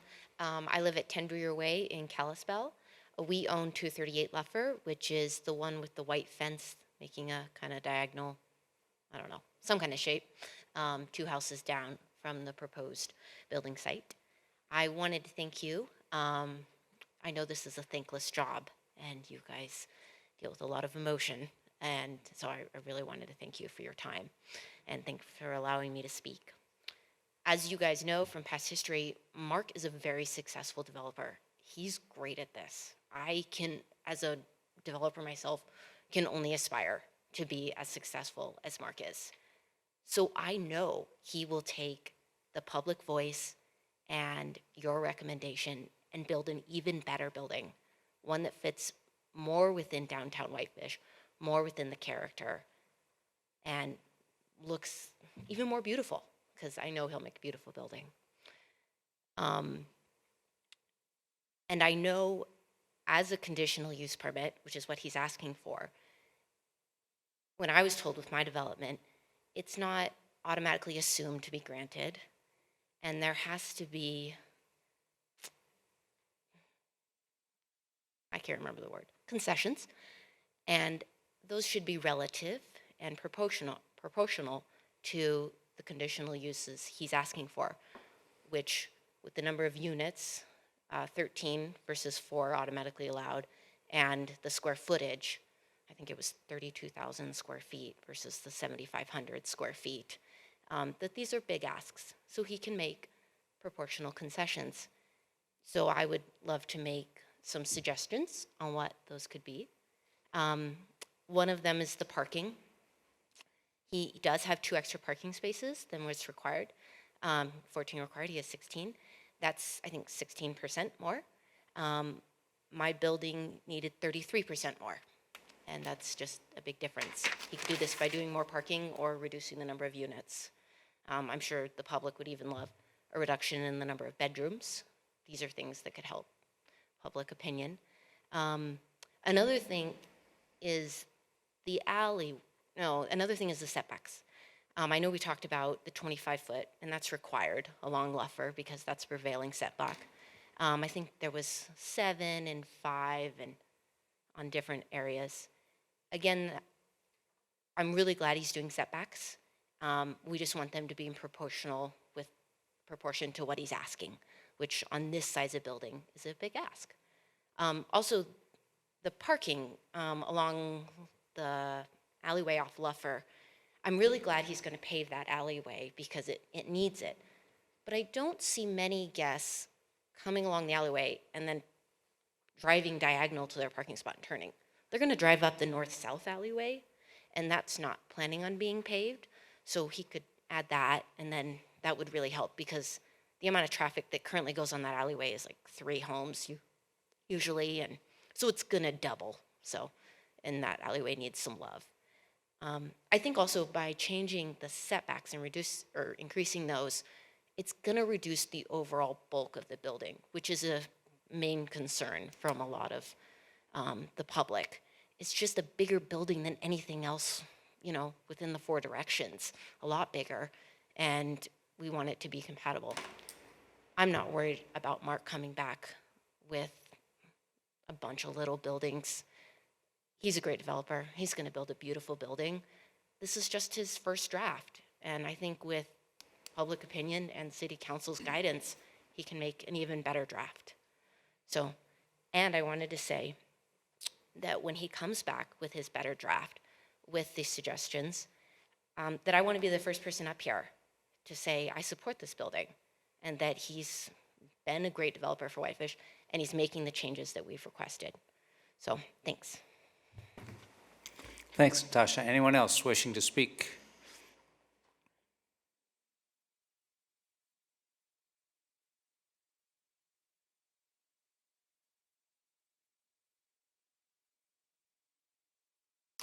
Judy? Same name, same address. Go ahead, just for the record, please. Judy Hesselin, 7th Street West. I kind of agree with Natasha. I don't see any big changes. My dream for that property would be, can you hear me? Am I speaking into Sure. it? My dream on that property would be to keep that Dutch colonial, maybe move it a little bit, and somehow build onto it in the same type of, same style.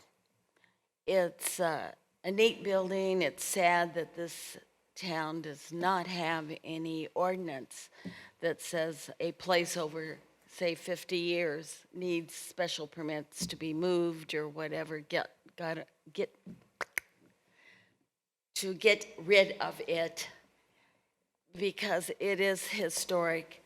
I mean, when I first moved here, Don Kay's had just moved out of the corner downtown, and we still had a drugstore and a few other things, and it was a neat, funky town. We had a park with a pond, and it's all gone. You walk out, and you see the character of Whitefish on all those pictures that have been taken and hang. And it would be awesome if someone came in and built to the character as the ordinance that you were talking about of the area. And no one seems to want to do it. They come in and they build their big buildings, they sell everything off, and then they go somewhere else. And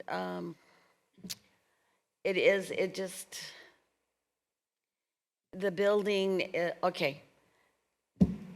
13 units with 3 bedrooms each. Being a former ski bum, we would get lots of people in a bedroom, especially if we weren't in our ski house, because there wasn't that much around. And I'm afraid you're going to, on nightly rentals, there's a tendency of 2 families going in together, and then you have more cars. And I'm hoping you are still working on the parking ordinance that I keep jumping up and down about, I know there was a parking ordinance that you guys were working on. It has nothing to do with this, but it does have something to do with this, because if you have a parking ordinance, you might set up more parking. I'd rather see a little bit smaller building, because you have the Fisher's building, used to be Fish Works, next door, and it's a small building, and some days they're going to tear it down and build lot line to lot line.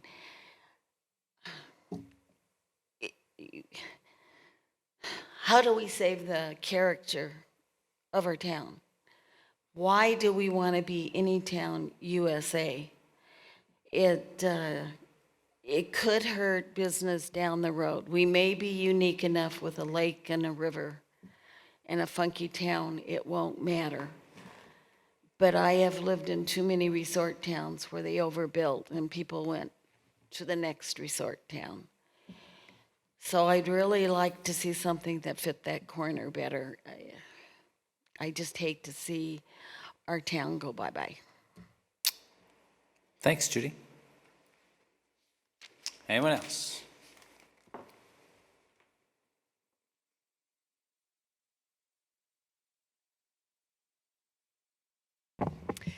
Rhonda Fitzgerald, 412 Lupfer Ave. I did attend the planning board as well, and I actually had a meeting with Mr. Panacidi after, and he explained the building to me. But I do feel that the lot consolidation and very large building thing that's going on all around Whitefish is the big concern, and you've just grappled with the design standards for these kinds of multifamily buildings. And the 6 lots that are being consolidated here do run north-south, and your expectation is that those commercial, ground floor, residential, second and third floor units would face second. And I think the document you just adopted said that. They face the primary street, and the parking would be behind, off the alley, which is there, that block has an alley that runs east-west. And so my expectation would be that there would be 3 or 6 buildings running north-south with commercial on 2nd Street, units above it. I'm not going to call them residential because they're not, but that's a separate topic. And then the parking off the alley behind. That would not require a CUP.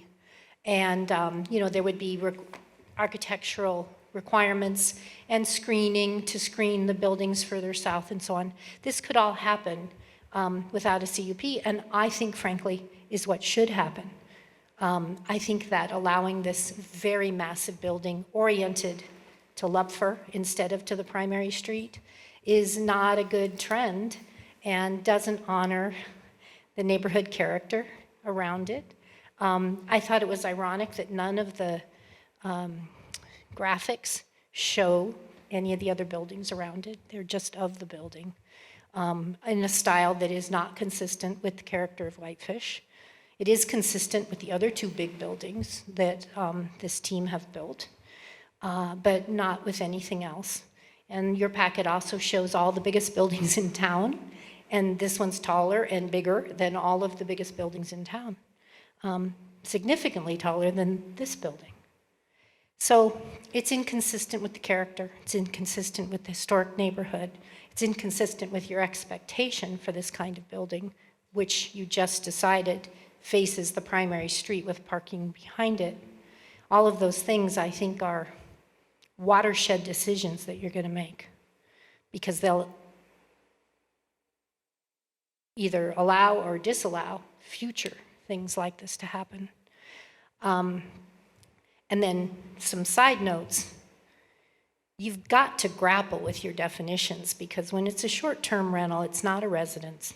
And every guest room, I'm going to call them guest rooms, is a car, because those people who choose that type of lodging are coming to meet up by car, family reunions, groups of friends. And so a 3-bedroom unit of short-term rental, which is what these are, is going to be 3 cars. There are 30 guest rooms in this building and 3 commercial ground floor business units, but 30 guest rooms. And That's 30 cars, the way I do the math, plus the business ones. So 6 more people. So there's maybe less than half the parking that you'll need, and there isn't any more parking available in the immediate area on the street. So that's a separate problem. Short-term rentals are lodging. They're not residential. And I think you guys need to wrap your head around that and start to make some rules around it, or the neighborhoods will become unlivable. And then my only other comment is that the height, 45 feet, is a really big building right next to a charming craftsman bungalow. And I don't see how that works, which is also back to the document you just adopted. I don't understand how a 3-story, 45-foot tall building with balconies looking right down on the yard of the residents next to it is compatible. Thanks for hearing me out. Thanks, Rhonda. Anyone else wishing to speak on? Yes, if you'd like to come back up, you have a short rebuttal.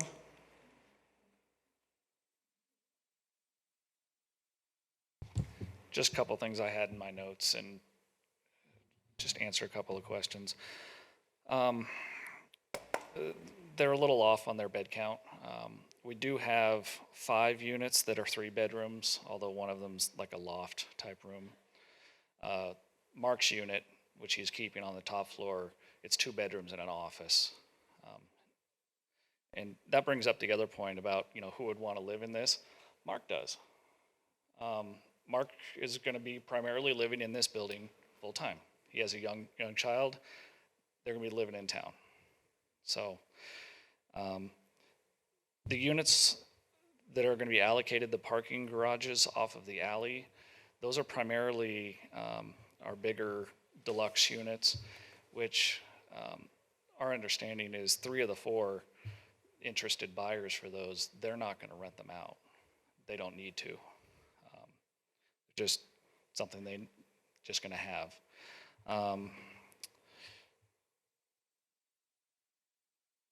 Also, we did take the project architectural review for pre-application. We sent them all the same materials that you have. That's why nothing's changed. The materials that were submitted, for a CUP are required just elevations. The renderings and everything else we know helps us along. But we got those out in front of everybody, in front of the planning board, and in front of architectural review. Got generally very positive feedback. They did bring up the same issues, some work on the roof lines, especially along the south side. But like I said, these are rough draft drawings at this point. I doubt there's even 15% of the design effort has been put into this point.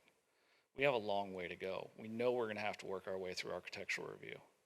And in either circumstance, either with this single big building or the 3 individual buildings, we know we're going to have to meet their standards. Let's see.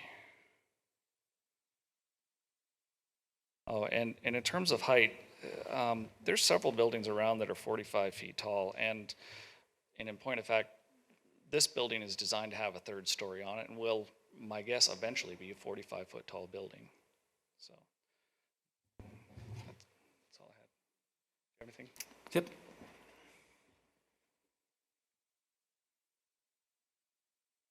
I am going to be moving in, possibly, if we build the building, and I'll be living there. But I want to address, I'm not building here and leaving town. I live here. I moved here from the same town you came from. And I just want to let you know. Yeah, go ahead and address us, please. I'm Mark. sorry. Thanks. But I plan to stay in Whitefish, and I try to build good product, and I'm proud of it. So I just want you guys to know, we're all bad developers, but we're trying to do something that improves the city. So I just want you to know, I plan to move in this building if it gets built, and I'm not leaving town and going to the next town. Thanks, Mark. All right, go ahead and close the, no, we've finished. I'm sorry, but I'm going to go ahead and close the public hearing at this point and turn it back to council.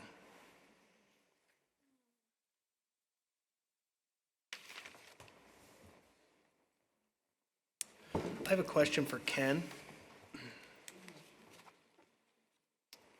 Yes. So Ken, I'm just looking over the minutes from the planning board here, and it says that Mark said there were 13 residential units, 9 two-bedroom, and 4 three-bedroom. But I just heard Judy say there's 13 three-bedrooms, and then I just heard you say there are 9 two-bedrooms and 5 three-bedrooms. So I'm just wondering what's the exact count? Okay. I believe it's 5. There's a couple areas where it's like a little loft type area, like a couple of bunk beds tucked away. I don't know, by code it doesn't count as a bedroom, but you could consider that a 3-bedroom space. Okay. Mark's, by code, is probably a 3-bedroom, but he specifically carved out one of them. That's going to be his office. So, there's 4 I know that are absolutely a 3-bedroom, 5 maybe. Okay, thank you. You want to take just a minute to collect your thoughts, anybody? Before we... So... Hang on, thanks. We've closed the hearing.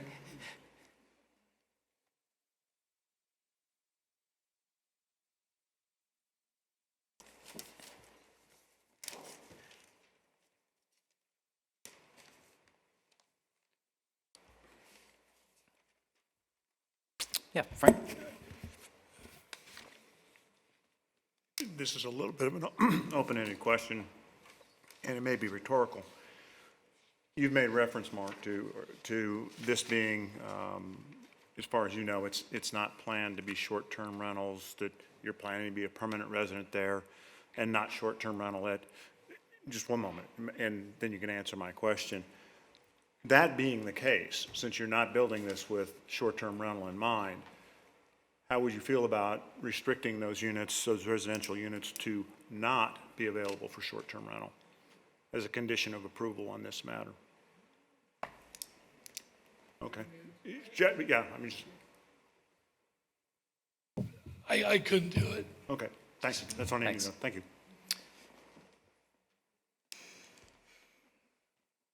When anybody's ready. Oh, question? So in the minutes for the planning board, there were discussions as to what type of commercial uses would be, and they actually did not list that discussion, so I didn't hear the minutes. So were there intended kind of penciled out ideas for the commercial uses? We're hoping for the corner of Lupper, and second, we're trying to attract a eatery type bakery, something to do with food with no grease traps. We're not going to have grease traps.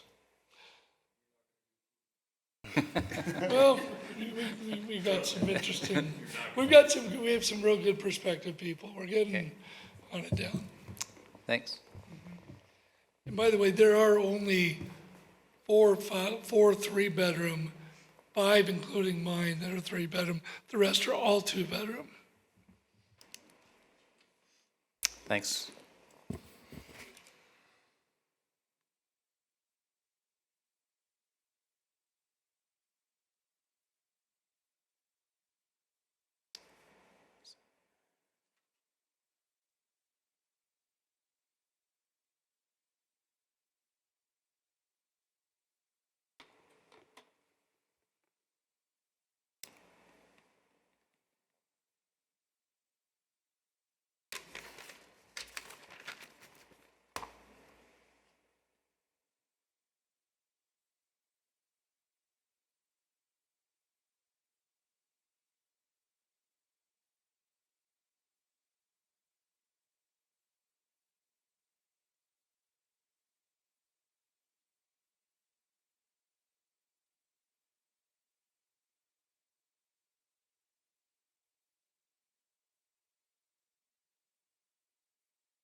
I've never seen the council spend so much time penciling and writing things down before on such a thing, but I think that's a good thing. So, as you collect your thoughts.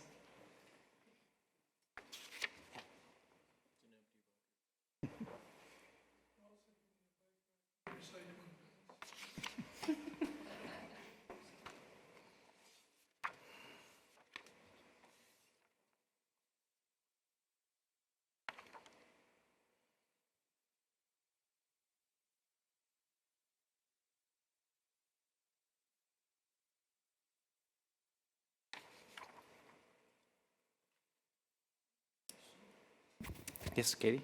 I have another question. Regarding paving the alleyway, was it only in front of the building or was it intended to be the entire alleyway?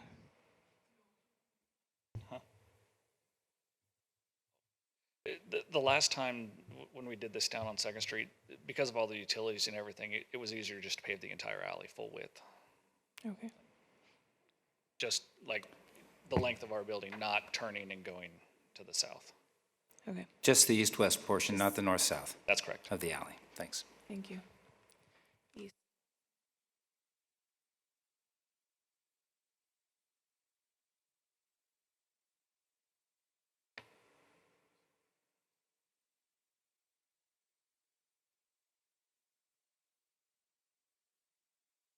If I might. David, is there any way on a structure like this that we can, for lack of a better description, restrict the number of vehicles that could come to, have access to these units? One of the concerns I think that we all have is that given the potential use of these units, non-commercial units in the building, and the number of cars that they could attract on a per unit basis, is there any structural way for us to limit the number of vehicles that would have access to use, for lack of a better description, the building? You know, I think that's pretty difficult. I don't know how you police that. You know, if the cars are parked on the street, you know, cars swapping out in the alley. I mean, I've heard of developers, you know, that have like permanent housing, you know, that are like efficiency units that actually in their lease, they have to sign that they only can have one car parked there. I'm not sure how that would work on this particular structure, and I really don't know how that would be enforced, but.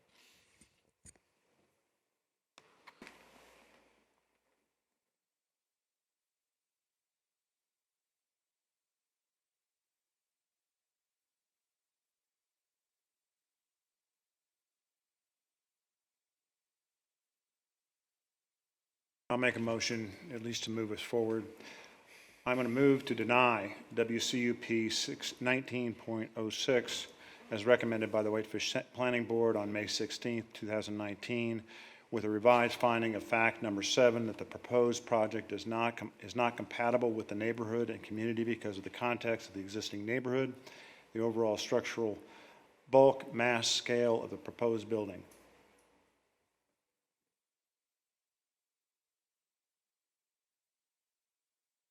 I've got a motion.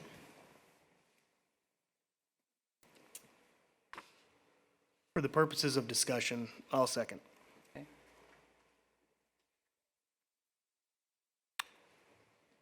As much as I would like to approve, and I really would like to approve this building, I think the design is, as a general proposition, very attractive. I like the other idea of underground parking. I like a lot of things about it. Given its position in that neighborhood on virtually the highest point, given the overall mass and height of this particular structure, I don't see how it can be compatible with the neighborhood. I respect what you guys do. I respect that your thoughtfulness on this thing, but I just, at least I can't get there from here, given what's in front of me. I think the impacts of this building and its potential uses, it just overwhelm that area of town.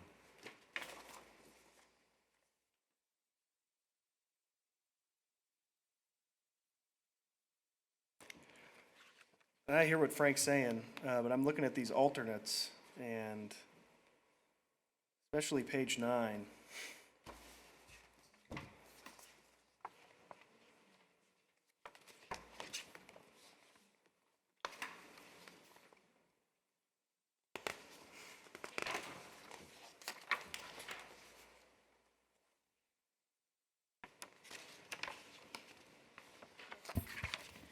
I have a question. Do you have any further comment to go with that concern? All right, Katie? May I ask a question of Dave, just to kind of put this in context?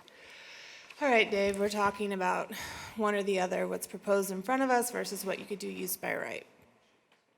Height restrictions would be 45 feet, a use by 3 right. stories, up to 45 feet. Up to 45 feet. If they were to do residential by right, they'd only have to provide 4 parking spots per building. Yes, that's true. And they could build lot line to lot line. Absolutely, yeah. Would they have a setback off of Lupfer? It would not, because the lot line in the front would be off of Second Street. So they'd build lot line to lot line all the way up without the variance of 25 feet off Lupfer. And they would only provide a cumulative 12 parking spots, and they'd still build up to 45 feet. That's correct. And would we mandate that they have to pave the alley? There would be no mandate to pave the alley, because it'd be a use by right. Okay.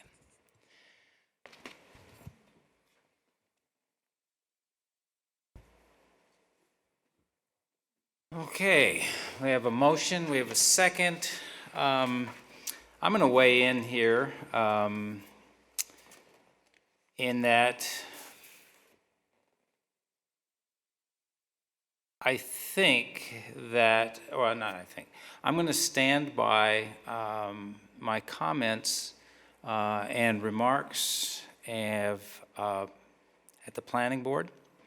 I do think that there are some issues of use by right, but I think it's also true that when you are trying to make an argument for one thing or another, you make the argument for what you want, and then for the opposite, you would may necessarily show the least desirable rather than what is possible given those conditions or lack of conditions in a use by right. I do think that there are some possibilities for this corner that are out there, but I think, I shouldn't keep saying, I should stop saying I think, but the bulk massing neighborhood compatibility drive me to rely on finding number 7 and the failure to meet the requirements of finding 7 based on what was presented to us and to the planning board. Andy? Yeah, I find myself rather conflicted here for a lot of reasons. I think if we take a look at the lot area, which is, excuse me, I have to put glasses on. I didn't have to do that when I first started doing this. I think the lot area is roughly about 16,000 square feet. Is that correct, Bruce? About 16,000 square feet. We're looking at a building footprint here of about 12,400, something like that. Is that correct? Is that about right, Ken? Yeah, about 12,400. If we did orient to the north and they split it 3, and if we look at the alternative, as Ryan said, we'd be looking at roughly 3 buildings of 5,500 square feet each, so we'd be looking at about 16,000 square feet of building footprint that could be exactly the same height. And that's without a building, that's just a building permit, that's all that is. And I am attracted, I have to say, to the 25-foot setback off of Lupfer. I think it opens that corner up a lot and makes Lupfer's north end not a canyon, which with 0 lot line setback on that north end, it would be a canyon if a building like that got built. And that is of concern to me. I do, however, agree with Rhonda that I think putting retail fronting onto Lupfer, I think that's an encroachment into that neighborhood that's going to be difficult. That said, it is a WB3 zone, and it's a little hard to argue with not allowing a business in a WB3 zone. That's a tough argument for me to make, even if I wanted to make it, I guess. So, as Richard said, you look to the negatives to make your argument or convince yourself, and I can convince myself either way. So that's, I guess, my comments. Last chance for comments. All right, Frank made a motion to deny, seconded by Ryan. All those in favor of denial?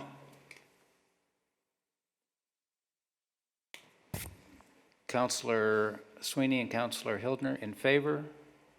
All others in opposition.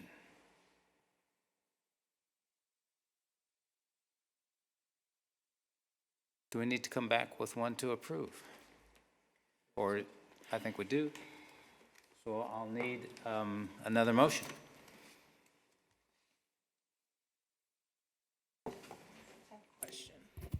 I have a quick question. Craig, how often do we mandate when we have CUPs that entire alleyways be paved? Because there was comment made during open public comment about the impact to the neighborhood, particularly being the dustiness of the alleyways, and I wholeheartedly agree that this is gonna be a thoroughfare for residents. I think that we all know how we navigate Montana, Whitefish, traffic, and I am guilty of it time and time again. I utilize this street as a bypass from Second, and I think that the alleyway itself will be, I'm not gonna say that out loud, but I just did. So I guess that's kind of. Not the alley, the actual street. 10-4. Typically with a conditional use permit, we're putting conditions more so on the public roadway or the sidewalk or a shared use path. There's not often conditions on alleys, but this gives us the opportunity to do so. We don't spend a lot of money repaving alleys. We focus our capital improvement dollars on the front streets, knowing that alleys really are secondary uses. And so without the CUP, the alley wouldn't get repaved.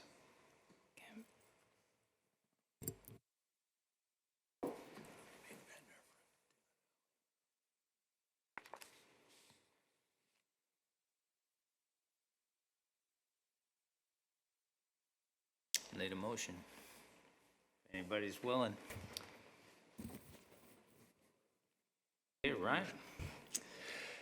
I would move to approve consideration of a request from Delmar Pacific Group LLC for a conditional use permit to construct a mixed-use building containing 3 commercial units and 13 residential units located at 206 Lupfer Avenue, Zone WB3, General Business District. This is WCUP 19-06. Do I have a second? I'll second. It's been moved by Ryan, seconded by Melissa to approve WCUP 19-06. Ryan, you want to address your motion? I think Katie hit it right on the head. I'm just looking at what could go in here otherwise, and I think they've got a good plan here, and I think we can hold them to it. So I'm confident that Mark is gonna do the right thing and make a good building. Anybody? Kate? I would like to entertain a friendly amendment to additional condition of this, which I usually hate to do, but before I do that, I want to ask Craig one more question, if that's okay? Sure. Would it be a pain in the butt if we were to say, all right, let's mandate that they pave the alleyway all the way through? A, from a maintenance standpoint, would that be a higher cost to the city?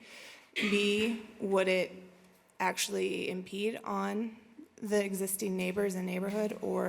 And C, do you think it's a good idea? Because I'm going back and forth on it, but I can see, it's just dust. That's what's bothering me. I think that it will reduce total dollars, that the city spends to maintain alleys. B, I think the neighbors would really appreciate it. And C, yeah, I'd support that. I'd like to make a friendly amendment to the motion. Okay. I would move to add condition number 16 to WCUP 19-06 that the developer must pave the north-south portion of the alley extending from Second Avenue South to, what is it?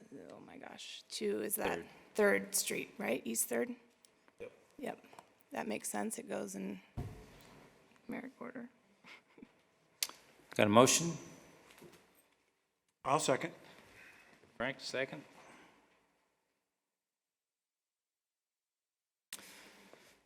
All right, that's just a friendly. All those in favor of the friendly? And it's unanimous.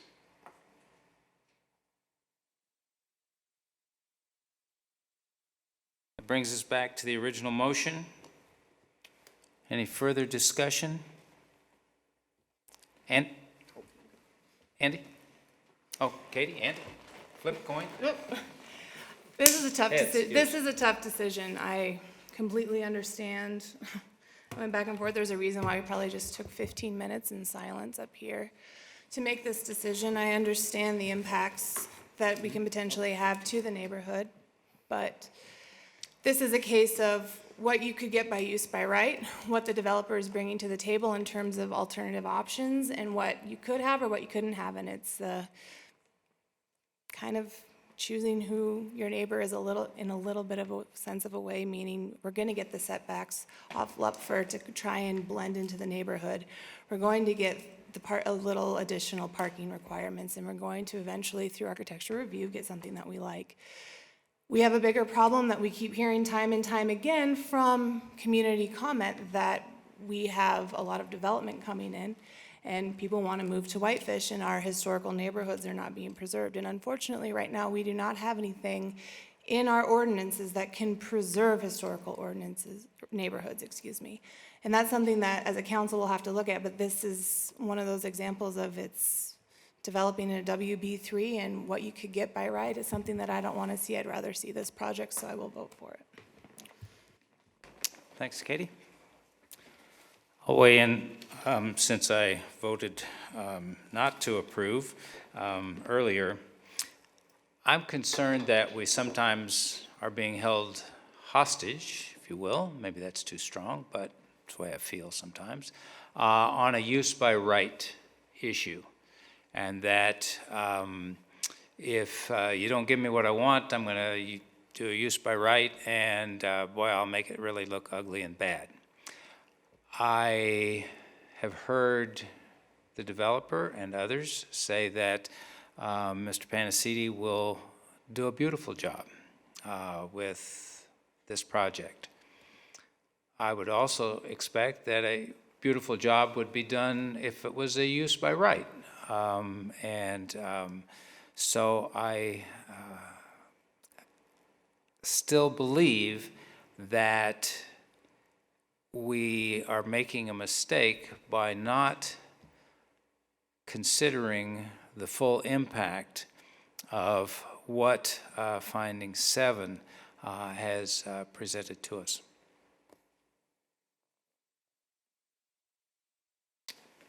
Anybody else? Last chance? All right. Nope. Oh. Andy? No? Oh. All right.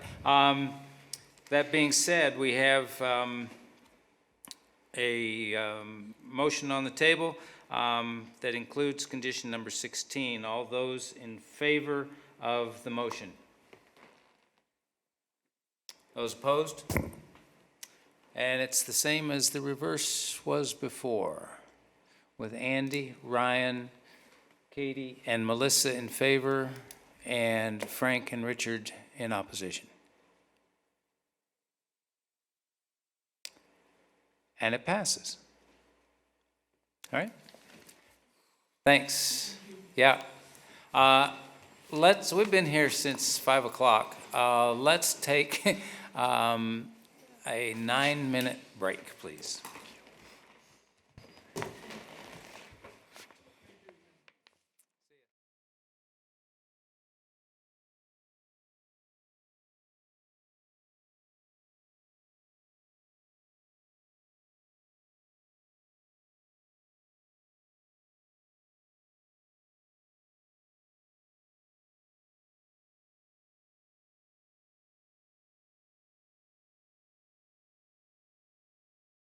It's nuts. All right, I'll call us back to order after the break. Just in time to for consideration of approving the city manager's proposed budget as the FY20 preliminary budget and setting final public hearing on the capital improvement project and FY20 final budget for August 19th, 2019. And that's all you. Great. Thank you. Good evening, Deputy Mayor and City Council. I'm happy to present you with the fiscal year 20 proposed budget for your consideration and approval this evening. As you know, we have held two budget work sessions, and we are now requesting that the City Council adopt the proposed budget with the changes that were included in your packet so that city operations can continue into fiscal year 20 starting July 1st. During the preparation of the fiscal year 20 budget, the property tax valuation was projected at 8%, which includes newly taxable property and the reappraisal of currently assessed properties as of December 31st, 2018. The taxable valuation is determined by the Department of Revenue, and we should receive those figures by August 5th. In addition to our mill value, we are waiting to wrap up fiscal year 19 on June 30th so that we can have our year-end cash balances and final property tax relief figures from resort tax. Due to the projected higher value of our city mills, the total number of mills proposed to be levied have been decreased by 1.582 mills. However, the city will actually generate about $200,000 more in property tax revenue. This is mostly a function of the reappraisal cycle. So some properties will see a higher increase and others may even see a decrease based on valuations by the Department of Revenue. While the property tax levy will cause varying degrees of increases to the average property owner, increases in the city's maintenance assessments have also been included in the budget to help balance the budget. These will provide for capital projects, building necessary cash reserves, and other items I'll discuss shortly. The total increase for a home valued at $350,000 last year, which would now be $378,000, which is an 8% increase, would be estimated to pay an additional $3.75 per month, or 5.47% increase overall. The street lighting and street maintenance assessments are budgeted with an increase of 3.1% to keep up with the annual CPI. The Parks and Greenway assessment is budgeted at 6.2% to keep up with the CPI as well as address capital needs. There is no increase in the stormwater assessment proposed. So what are we accomplishing with all of these increases? Well, the fiscal year 20 proposed budget increases cash reserves to 15.95% in the property tax supported funds. And with the changes since May 6th that were provided in your packet, we're actually up to 16%. These are crucial when it comes to recessions or downturns in our economy. We are also adding a full-time police officer to increase the capabilities of the police department, both in patrol activities and investigations. We have also included additional seasonal staffing for our downtown maintenance and cleaning. This is going to be partially paid for through contributions from the Heart of Whitefish to help keep our downtown clean. Now that we are operating the decontamination station near City Beach, we are also including additional seasonal staffing to help. The budget also addresses improvements and maintenance of our city trees, as well as completing the LED light conversion.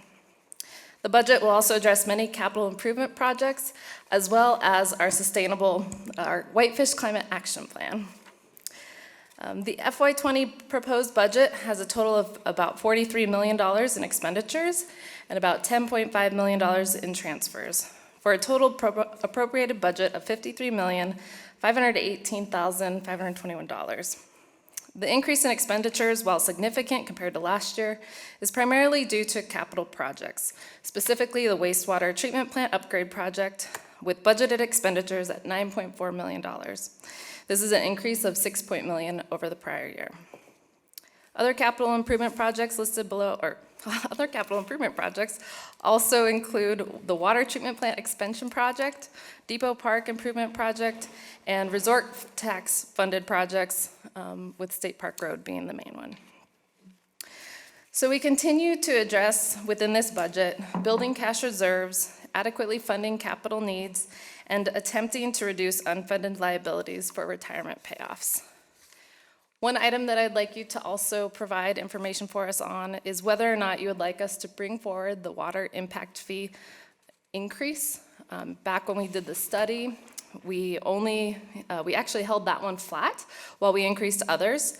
As we've discussed, the water treatment plant is in need of an expansion, and this would be one way to have new developers pay for that impact. So along with approving the budget, considering approving the budget, I would also like you to consider or let us know by a head nod if you'd like us to bring that forward. So I'd like to thank all the staff, department directors, supporting staff, and Adam, as well as the council for all your help with this year's budget, and we respectfully request that you approve the preliminary budget as presented. Questions for Dana? I think we need to answer, and at least give her a nod if we can, on the water impact fee increase moving forward. And my nod is in the affirmative, and I see all the bobbleheads going Great, thank you. in the affirmative. So I'll need a motion.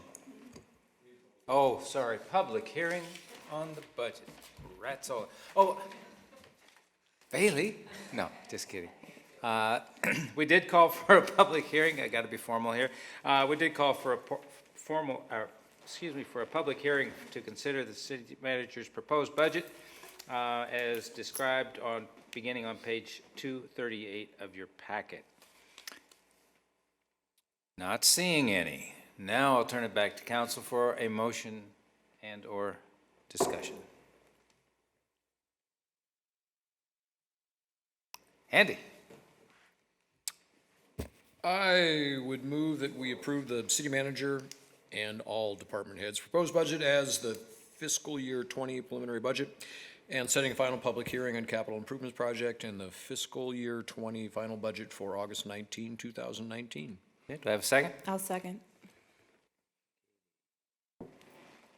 It's been moved and seconded to approve the city manager's proposed budget as the FY20 preliminary budget and setting final public hearing on the capital improvement projects and FY20 final budget for August 19th, 2019.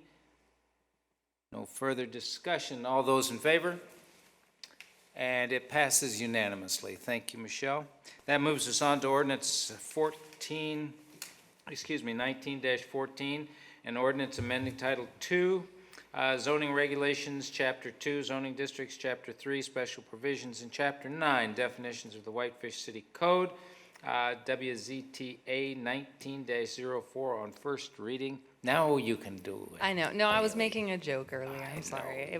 It's late, you know. Got to have some levity in the situation. So this is staff report WZTA 1904. So this is some proposed code amendments to our zoning regulations.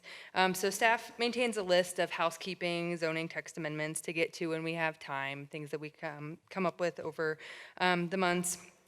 Most of these items are to fix some errors or some inconsistencies that were found by staff, but we do have a couple other items, such as removing a loophole involving guest quarters, implementing a portion of the downtown master plan regarding ground floor use restrictions, implementing a portion of the Wisconsin corridor plan regarding formula retail restaurants and setbacks along Wisconsin Avenue.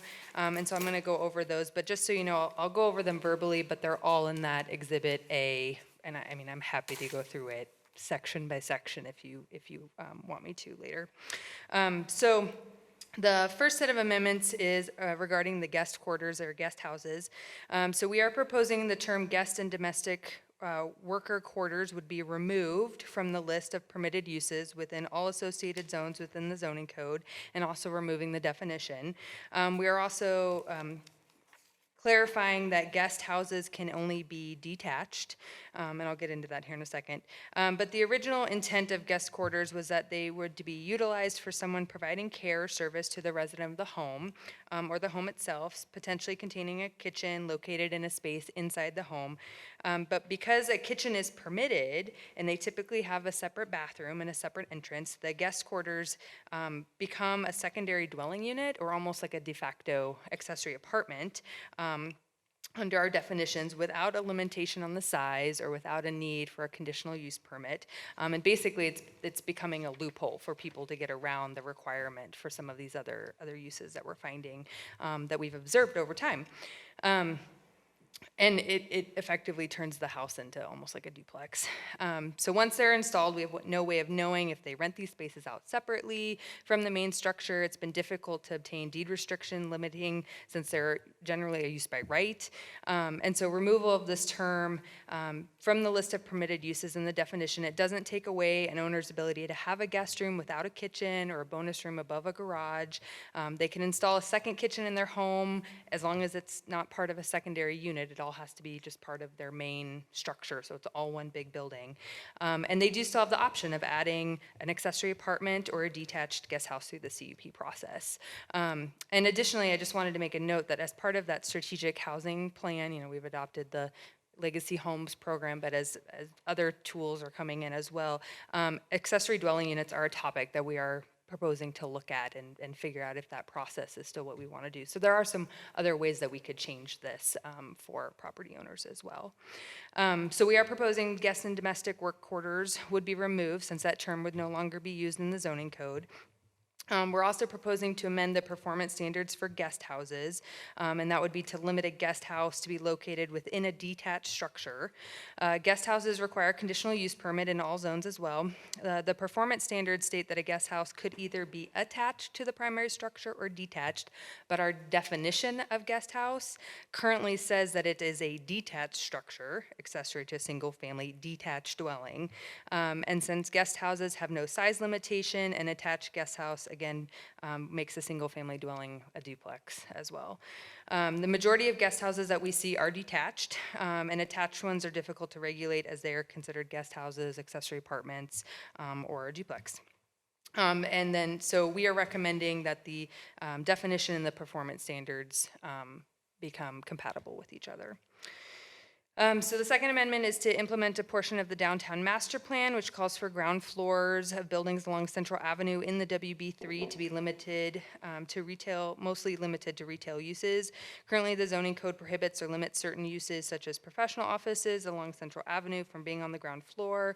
The proposed changes extend the limitation along Central Avenue from 3rd Street to 4th Street. Additionally, as part of assisting the implementation, we are proposing a definition of ground floor to be added into the zoning regulations. And so we are, the definition would be the floor of a building at or nearest adjacent grade level, generally at the front or primary street entrance. The third proposed amendment is to add 2 implementation items from the Wisconsin Avenue Corridor Plan. So this plan was approved in 2018, provided plans for the Wisconsin Avenue Corridor from the intersection with Edgewood all the way north to the area around Big Mountain Road. There were multiple actions identified in that plan, so we're just looking at 2 of them. The first one is Policy 3.2, which would increase setbacks within multiple zoning districts to provide adequate space for the future expansion of Wisconsin Avenue for turn lanes and additional capacity. So current zoning setbacks along Wisconsin Avenue vary depending on the applicable zone and then also whether it's a front, side, or rear. The amendment proposes to increase the setback for any property line along Wisconsin Avenue to a minimum of 35 feet from the road right-of-way to the building foundation. So that's where, and you look at the individual zones, it's separated out. It's not under front, it's not under side, under rear. It's just if you, the side that's on Wisconsin Avenue, that would have 35 feet. And that's to the building foundation. So generally, this would provide for a future 20-foot right-of-way and then a 15-foot setback off that future right-of-way to a potential building line. And then the second amendment we were proposing is regarding policy 4.9, and that was restricting the allowance of formula retail and restaurants within the WB1 zoning district. Current regulations do not prohibit the establishment of formula retail or restaurants as long as they comply with the city's architectural review standards. And so the proposed language would be similar to the language already established within the WB3. And then the final proposed amendments address errors or inconsistencies that we've identified over the last few years. The first is to remove references to Spokane and Central Avenue within the WR3 conditional use section because these streets currently do not have any WR3 along any portion of the road. Also within the WR3 property development standards, we found an inconsistency with the minimum lot width. So currently the regulations state that a lot should be 75 feet in width with a sublot, because they can have sublots in that zone, of only 25 feet. However, in both adjacent WR2 and WR4 zoning, the minimum lot width is only 50 feet with a sublot of 25. We discovered a text amendment that was completed in 2002 that changed the minimum lot size for duplex lots in the R2 and R3. They had varying amounts before, but they did not, and so that amendment standardized the zoning for duplex lots in all three zones, but they didn't change the lot width. When they reduced the overall lot size required in the zone, they didn't change the lot width down. So we're proposing that to be amended. And then we're also proposing to modify 4 of the conditional uses within the WR4 zoning district to change references from 3rd Street to 4th Street. Again, that's because the only location of WR4 along Central Avenue is south of 4th Street. Let's see. And then there's one with the WB3 to modify references from 3rd to 4th along Central, just kind of flipping them again for the only zone. That's the only place that they're zoned as. And then the final amendment is within the property development standards in the WB1 under the bulk and scale sections. We currently state that all new structures with a gross floor area of 4,000 square feet or greater requires a conditional use permit, but we're proposing to change gross floor area to building footprint, so that is more consistent with the WB2 and WB3 zoning as well, which use the building footprint, not floor area, so we're not double counting floors. Staff recommended approval of the proposed code amendments, and again, I'm happy to go through them line by line if that's needed. The planning board met on May 16th and considered the request. One member of the public spoke at the hearing in support of the proposed changes, and those draft minutes were as part of your packet.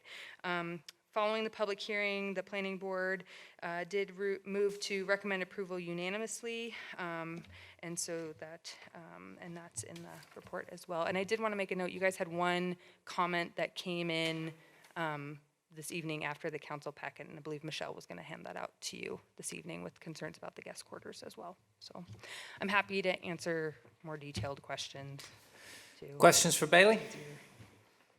Frank? Bailey, I get the comment that we got because I had the same reaction, and that is, am I understanding that we're removing the right to have a guest house or domestic workers' quarters from a permitted use, and it's now going to become a conditional use? It depends on what they're doing. That's the thing, is so if what we see people that want to have, a second kitchen or something like that, because we look at the kitchen as the part that's defining that dwelling unit.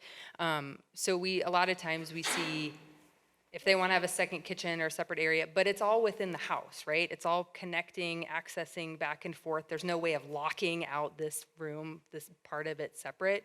They could do that tomorrow. I mean, they could do that now, currently. The problem we see is people start putting in a kitchen, they start making it bigger than 600 square feet, they start doing that, and we don't have a way of going back and knowing, are they locking it out and now renting it separately, or are they making it into a duplex? It gets harder to regulate that type of thing. So we're looking at accessory apartments, which can be attached, can be detached, and we're regulating those, but yet we're not regulating basically effectively the same thing.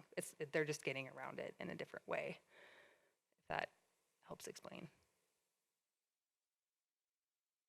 It's hard because there's not one specific way of, creative. People are very creative, so it's hard to give you a good example, I think, unless Dave can think of one off the top of his head too. One of the other issues is that the code is conflicts, where it says it has to be detached, and then in the other part it says it can be attached or detached.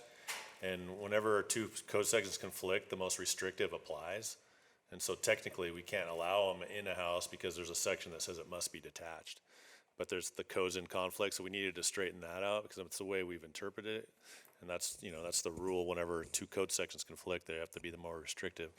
And so we have seen people trying to get around the regulation by, well, this is just guest quarters within my house, but it's completely accessed from the outside. It has, there's no doorway between that and the unit, and our definitions are unclear enough, and we have enough other ways for people to do that, as Bailey mentioned, that this doesn't really need to be in there. I mean, I looked at a bunch of other codes around the country, and it's just very unique to Whitefish, and it's unnecessary, and it's been a loophole forever. And again, there's other ways to do it. You can add a mother-in-law apartment in there if you share the kitchen, or if it's open and not lockable in between the two units, you could do that. But making it a separate apartment within the house, or you can, go through the process, get a conditional use permit to do a detached guest house or an accessory apartment, which can be attached or detached. And as Bailey mentioned, we're gonna also be looking at our ADU standards, and maybe figuring out some other ways to do that. When we had the strategic housing plan, they identified that as an issue. How we have all these units, we're basically not allowing people to rent out apartments in town, yet we have a housing shortage, which doesn't make any sense according to our consultant. So I don't know if I answered your question, Frank, but. You may have confused me more. Because you identified the specific problem we're dealing with. I mean, I appreciate what you're attempting, or what I think you're attempting to do. What I'm afraid of is the actual impact of what we're doing would be counterintuitive to what we want, which is we kind of like the idea of having guest or domestic, what amount to domestic workers' quarters that might be able to be used as a secondary housing unit for purposes of affordable units. The garage apartment above that we endorse on a daily basis. Every time somebody shows up here and wants to put a garage apartment above their garage in any of our zones, we say, have at it, it's a great idea. It might provide an affordable unit. We seem to be ham-handedly restricting or removing that opportunity through the way we've done it here. Well, the other issue, it's a use by right. A guest quarters is currently a use by right. So they're effectively changing their home into a duplex by adding that if it's a guest quarters within. And so there's a lot of zones that don't allow a duplex by right. There are some that do, like a WR2 or a WR3. And maybe in those zoning districts, it's appropriate. But, in a WLR or, WCR where you have 2.5 acres, making it into a duplex effectively wouldn't be permitted under the zoning. So, that's one of the loopholes we're trying to close. And also, the way the code reads right now doesn't allow them within your house. But it says you can, so people think they can. But technically, under the definition of guest house, it must be detached. And so that's where the rub is. And I think because part of it, that definition of guest quarters says you can have cooking facilities. And so that's the thing. We're allowing cooking facilities in what's supposed to be a guest quarters area, which is basically the same as an accessory apartment, but we're not regulating it. So they don't, the most we do is a deed restriction, says you're not going to rent it. And there are some places that have guest quarters that don't allow a kitchen. In fact, almost all of them don't allow a kitchen within there. But, it's really easy to plumb something for a kitchen, basically, and then throw a stove in there and a fridge, and you got a kitchen. So it's very hard to regulate that. And most of the time, they turn into these rental apartments in people's homes because they might want to build it for their mother-in-law, but then that person passes away and they have this unit, so why not rent it out? And if they're going to do that, then they should go through the process and call it for what it is, which is a unit, and get the proper permits to do it rather than going through the back door. Maybe we can feed you more. Any other questions? You look perplexed, Frank? David, I would concur that we want, if people are going to build these things and they have to get building permits to do it, we know where they are. We know what zones they're in. Our only option as a general proposition is deed restrictions anyway, or on the plat. Again, what are we killing here that we don't otherwise manage?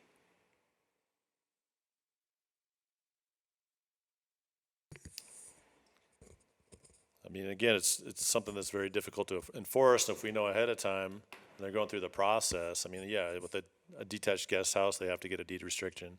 Currently, with an accessory apartment, we make them get a deed restriction, although our strategic housing plan basically calls for us to do away with that. But, you know, we're trying to prevent the end around of someone, if it's a use by right and it's all within their house, you know, a lot of times they don't even come in for a building permit, they just build it within their house, and if find out they're doing construction, they just say, oh, well, it's a guest quarters, that's allowed as a use by right. So it's basically people converting their homes into duplexes.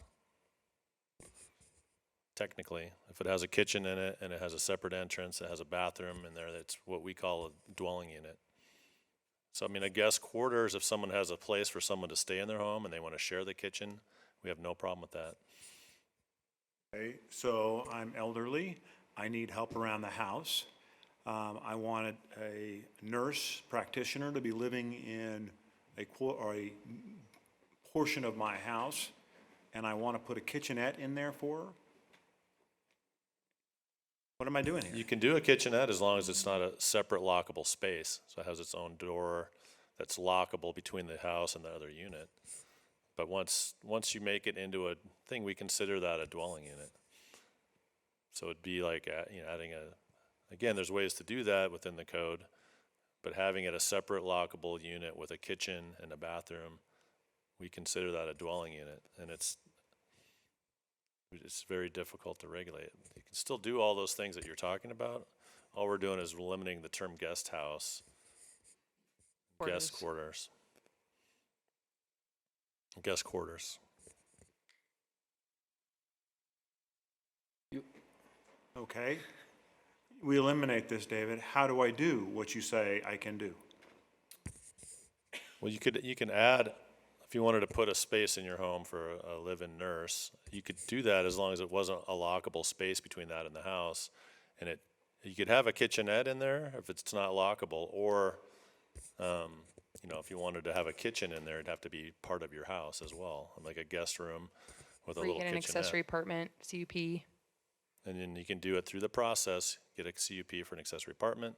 That person can live in the accessory apartment, which can be detached, or, you know, it has to be a limit of 600 square feet, which should be adequate for a live-in nurse. But there's a process for that where we review it and it goes through a conditional use. I mean, the two other options would be to remove the ability for them to have a kitchen in the unit, or we could make it a conditional use permit for guest quarters, so that way we could review it and go through the process and change the definition of guest quarters so it doesn't say it has to be detached.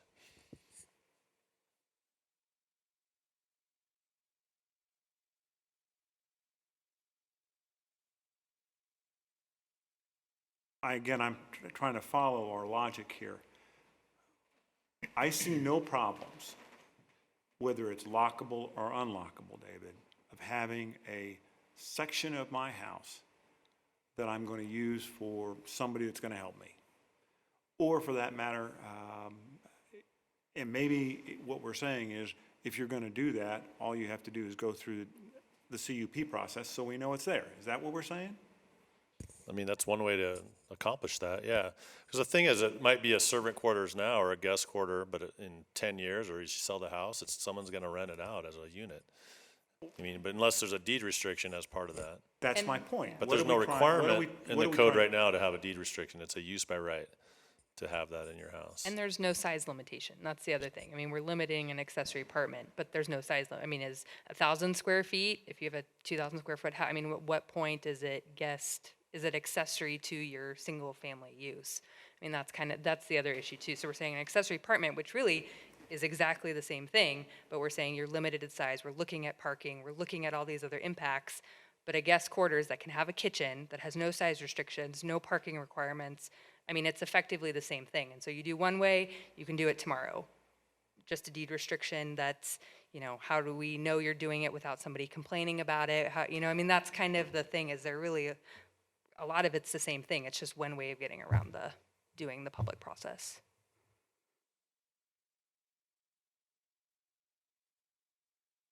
Would you like to wait for the public hearing? Yeah, yeah. Okay. We did call for a public hearing. In case there's no other question, any other questions? Any further question for Bailey? We did call for a public hearing.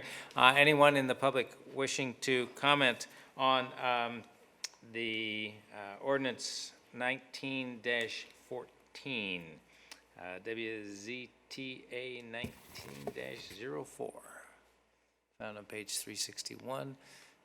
Seeing no response, now we'll come back to council. And I just soon start with a motion and take the discussion from there.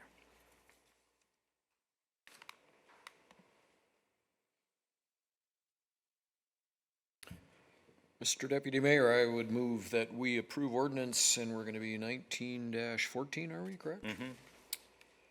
Which is an ordinance amending Title 11 zoning regulations, Chapter 2 zoning districts, Chapter 3 special provisions, Chapter 9 definitions of the Whitefish City Code, WZTA 19-04, first reading. Got a motion? Do I have a second? I'll second. Melissa? Now discussion. Melissa? I was just going to ask a question of Dave. Does it make a difference, I mean, as far as whether that accessory has its own entrance or not? Because it just seems like if you were Yeah, to it have does that. make a difference. If it was accessed through inside the house, I think that would be in only way, but I mean, there might be some issue with fire code. I mean, obviously you'd have to have an egress window. But if they could only enter it through the inside of the house, I think that changes how we look at it. And again, the kitchen's the other issue, but. I'm just thinking, so if they had, you know, accessory guest room, kitchen, you know, if you don't have your own entrance and exit, does it matter if there's a locked door to the rest of the house? Or, I don't know.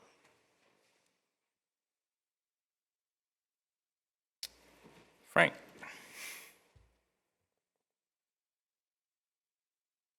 Andy, are you sufficiently comfortable with your motion?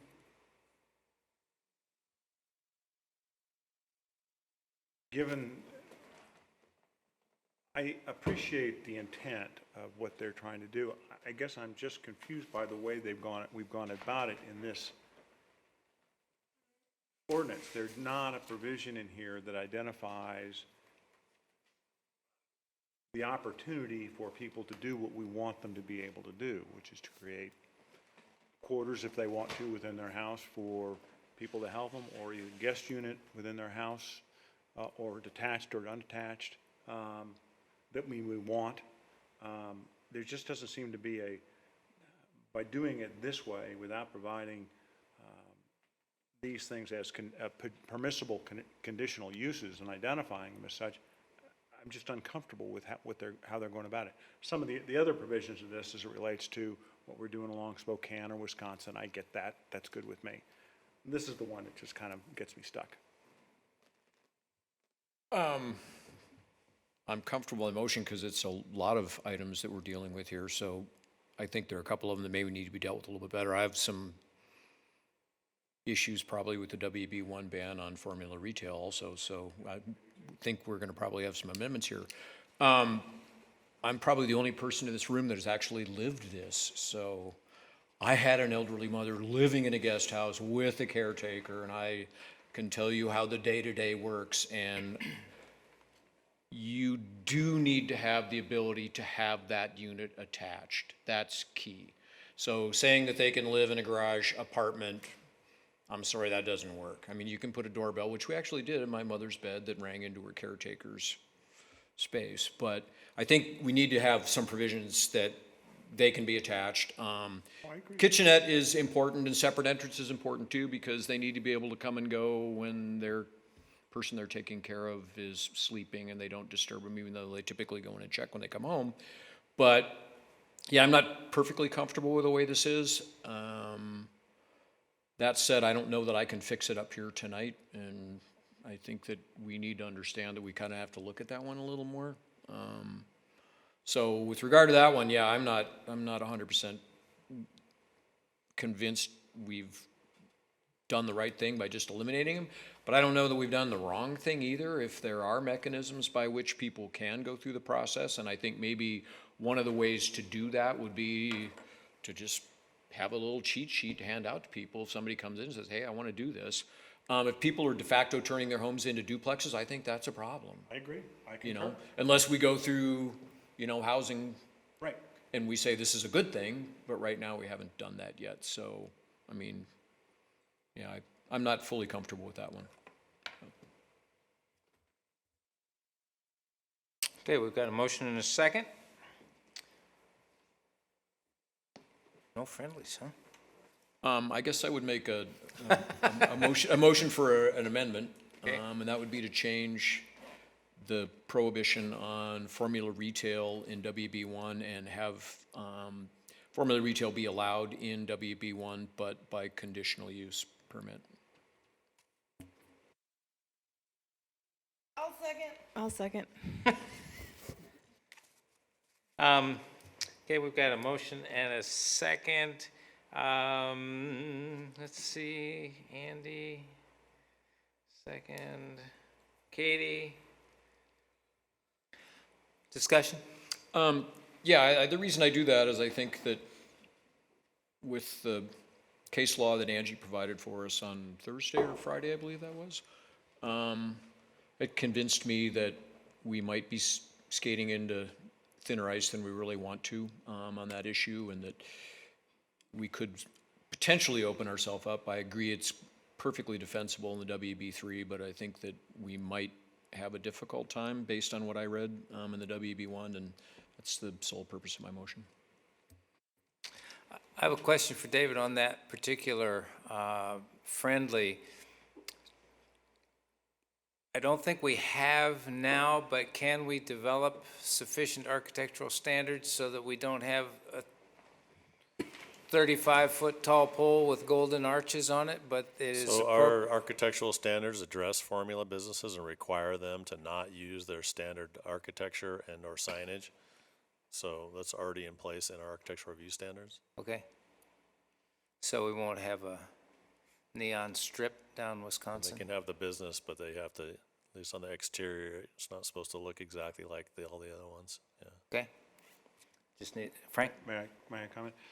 David, on that very issue, I mean, I think the best way for us to protect the character of this town is through the architectural requirements for all of our zones for that matter, but particularly with the WB1. What requirements or setbacks or conditions could be placed on any formula business that came in and wanted to go into the WB1?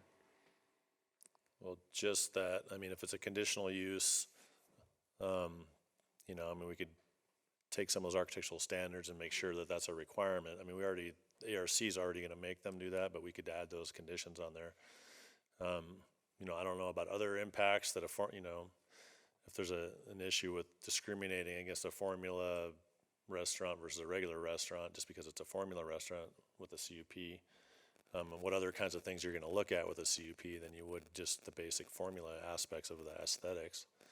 Because obviously whatever they're selling is going to have the same impact as a regular restaurant or whatever. Mm-hmm. But that'd be the one thing that you'd look at. I mean, you know, I don't know. But Angie, do you have anything to add to that?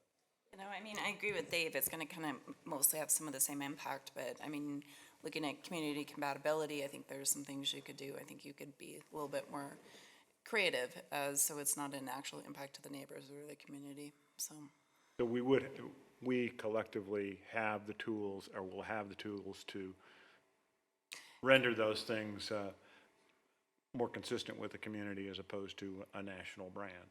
yeah, and I think what Dave said about the ARC review standards, it's really important. Yeah. So. Okay. We have a, Andy, sorry, thank you.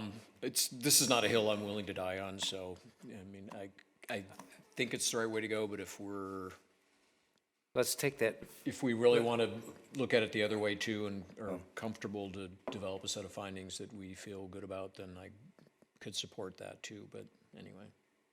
Okay.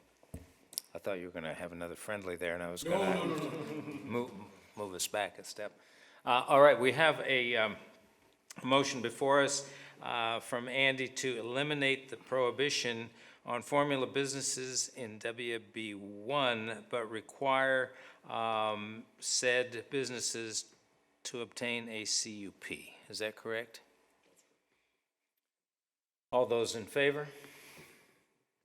And it passes unanimously. That brings us back to the original motion to approve ordinance 19-14. Any further friendlies or anything? All right, then all in favor? And that passes unanimously once again. All right, that brings us to Resolution 19-11, a resolution adopting the Whitefish Legacy Homes Program Administration Procedures found on page 427 of your packet. So, good evening. Oh, Dave. It's me, actually, probably me and Hillary. If you have specific questions about it, she might chip in. So back last month, you guys adopted the Ordinance 1910 Legacy Homes Program. Goes into effect on July 3rd. As part of the implementation of that program, we have specific administration standards that help us administer the program that need to be adopted by the council by resolution. It outlines some of the submittal requirements of the housing mitigation plan, the review process, the types of homes or apartments that will be built, cash in lieu amounts, alternative options, and incentives.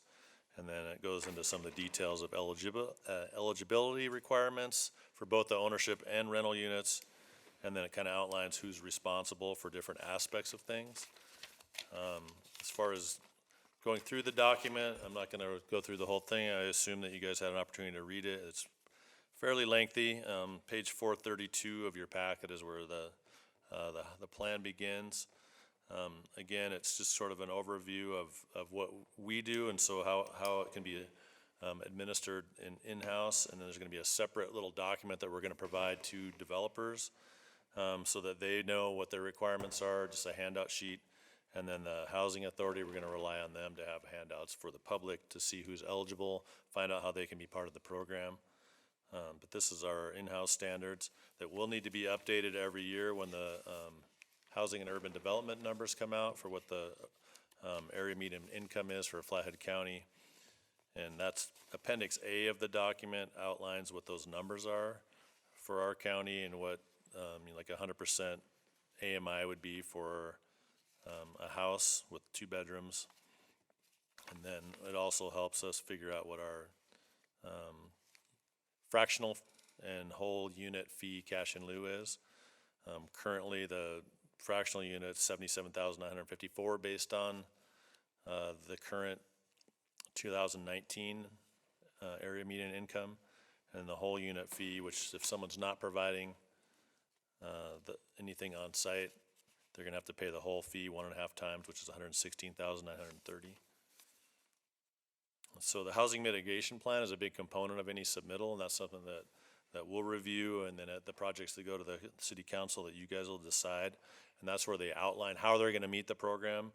There's some options within that, but they have to basically tell us, again, the total number of units, the square footages, you know, the types of bedrooms, what amenities that the project has that's available to the people living there, the initial sales and rental prices, you know, site plan with design of the units, the average lot size and square footage of the different units, and then, you know, the type and size and location, how they're going to be interspersed throughout the project that's developed.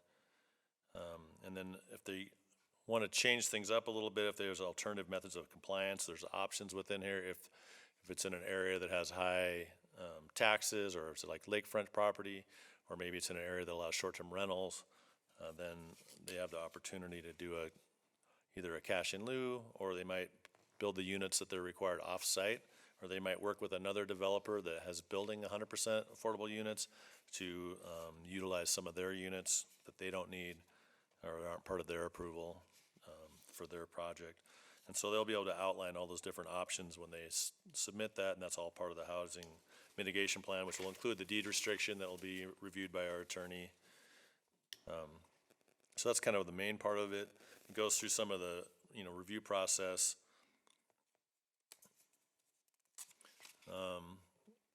And then the timing of compliance is an important aspect. Obviously, we go into a little bit of detail about that in the code, but, this basically states that they have to be developed along with the market rate units.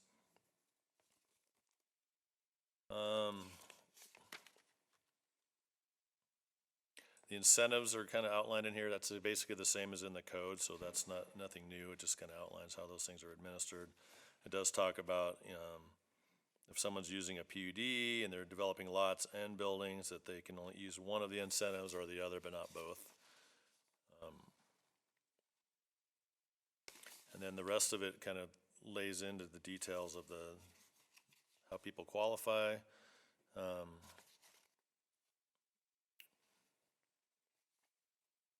And really, just the numbers there are all going to be based on that housing and urban development number that comes out. And then we have developed a calculator separately that's not part of this that kind of helps plug in those numbers and figure out the aspects of things. But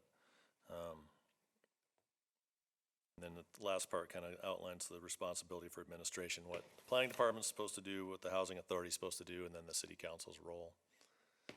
And I'd be glad to answer any questions that you have, but we do recommend approval of this as part of the program. Questions for Dave?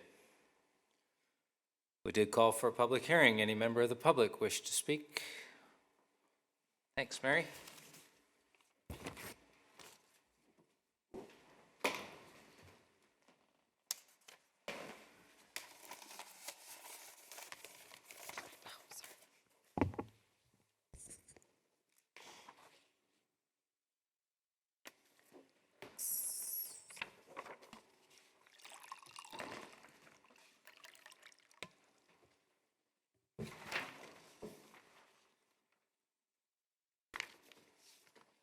Should be enough for staff as well. Copies, are there extras? Mary Flowers, Community Unity Consulting, 35, P.O. Box 3094, Kalispell. I want to begin by expressing my concerns that the resolution before you tonight did not go through a more public process. It was my understanding that these draft rules, when finalized, would go through the Whitefish Strategic Housing Steering Committee for review and before the Planning Board. I don't know if it was even sent to the IZ committee and what kind of additional input was given to this document. Coming as a city council agenda, only available to the public 2 to 3 business days before this meeting, does not provide adequate public notice for decision of significant concern to the public. As you all know, this has been a complex set of documents coming forward, and this on the tail end needed additional review, I believe.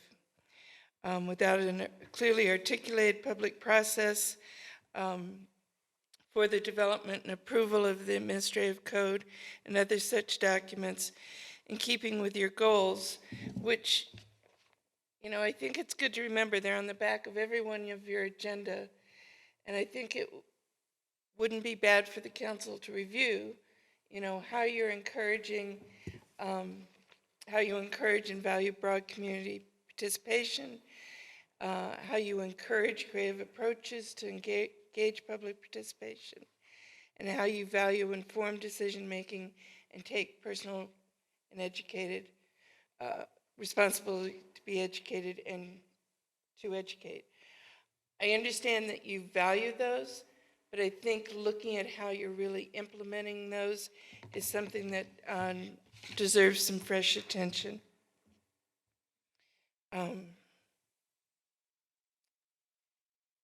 Having said that, I have a series of questions that I just want to raise with you in having a brief time to go through this document. I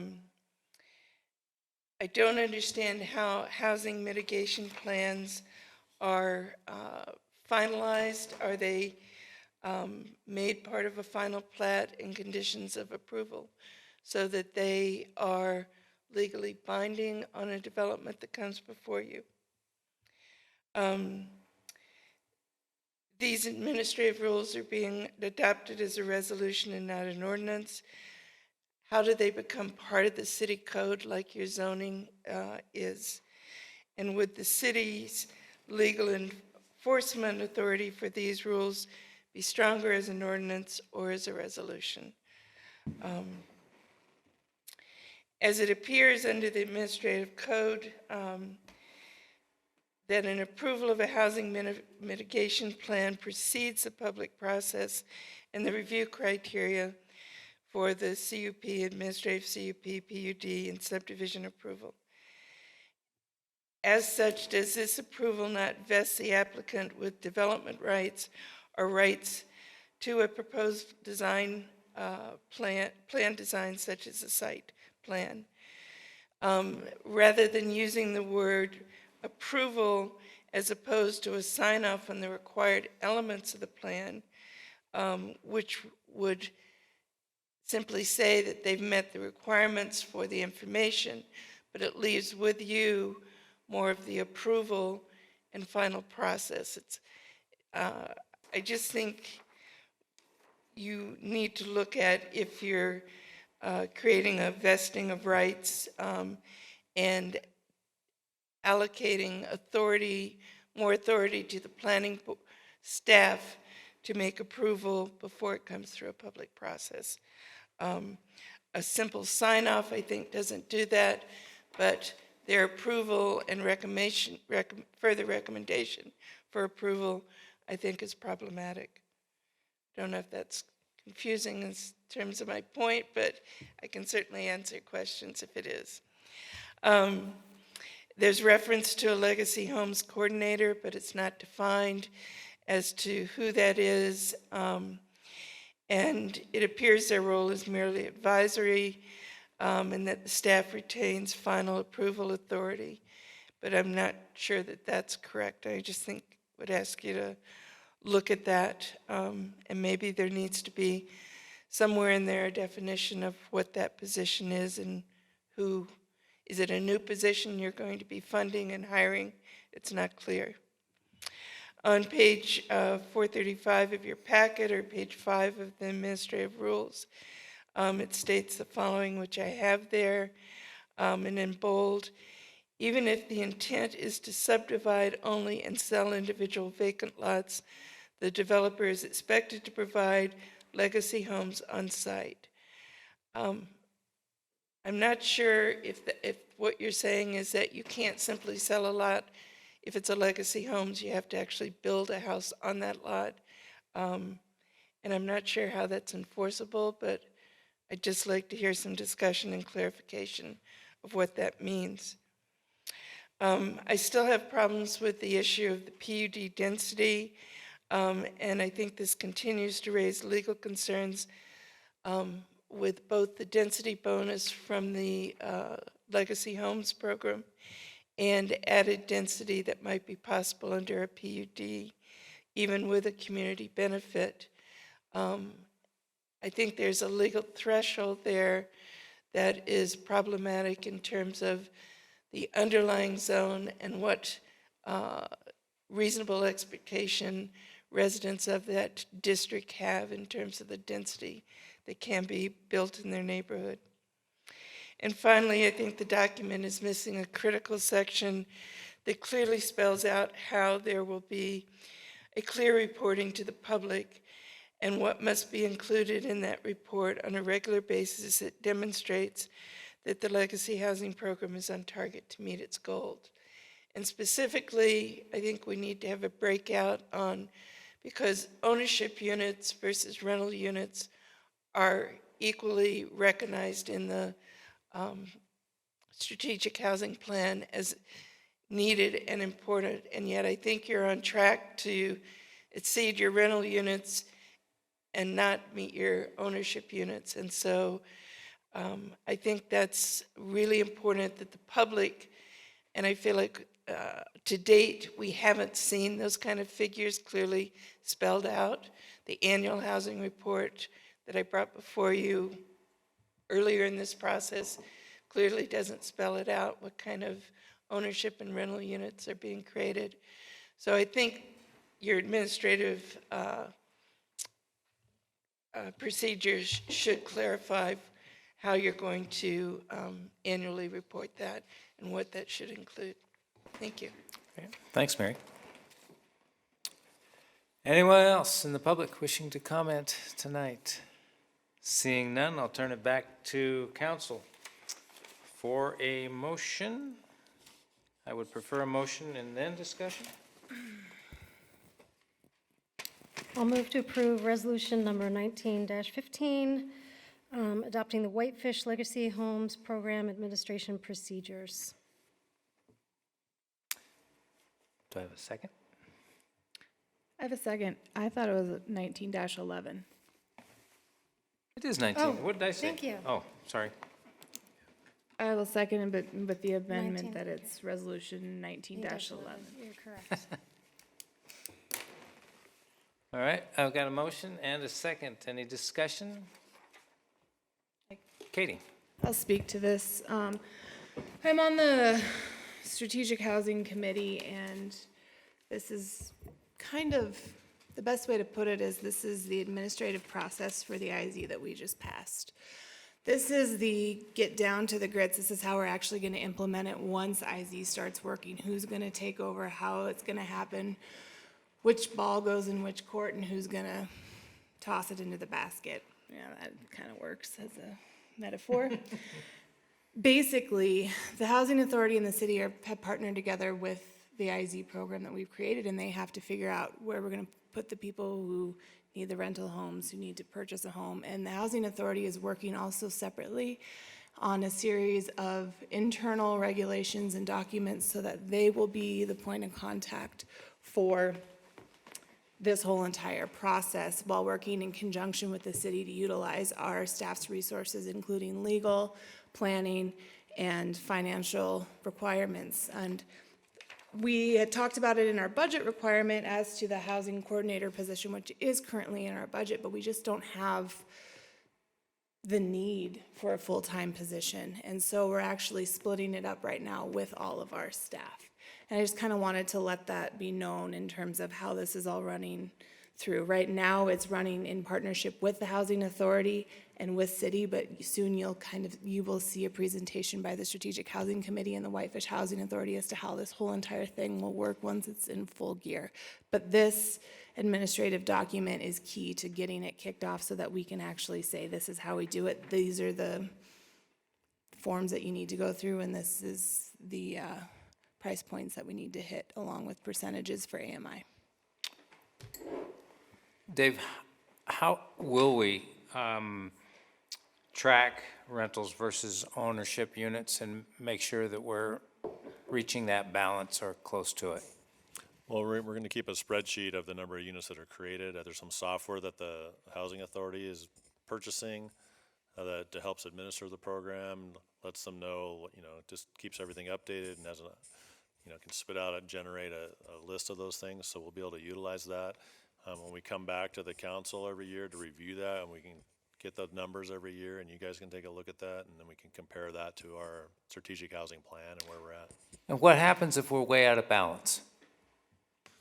Well, the market's going to dictate what gets built generally. If there's a need for rental units, those are the things that developers are going to build. If there's a need for housing units, then they're going to build those.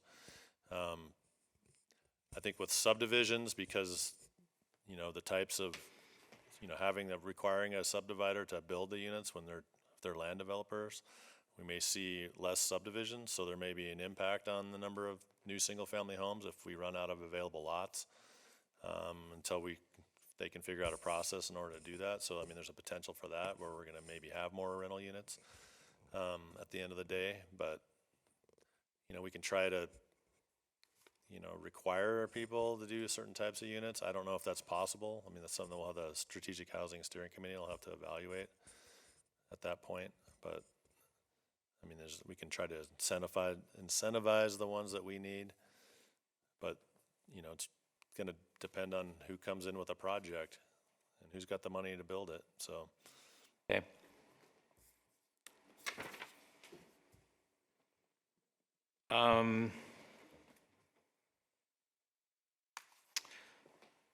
So that was one question. I also have, and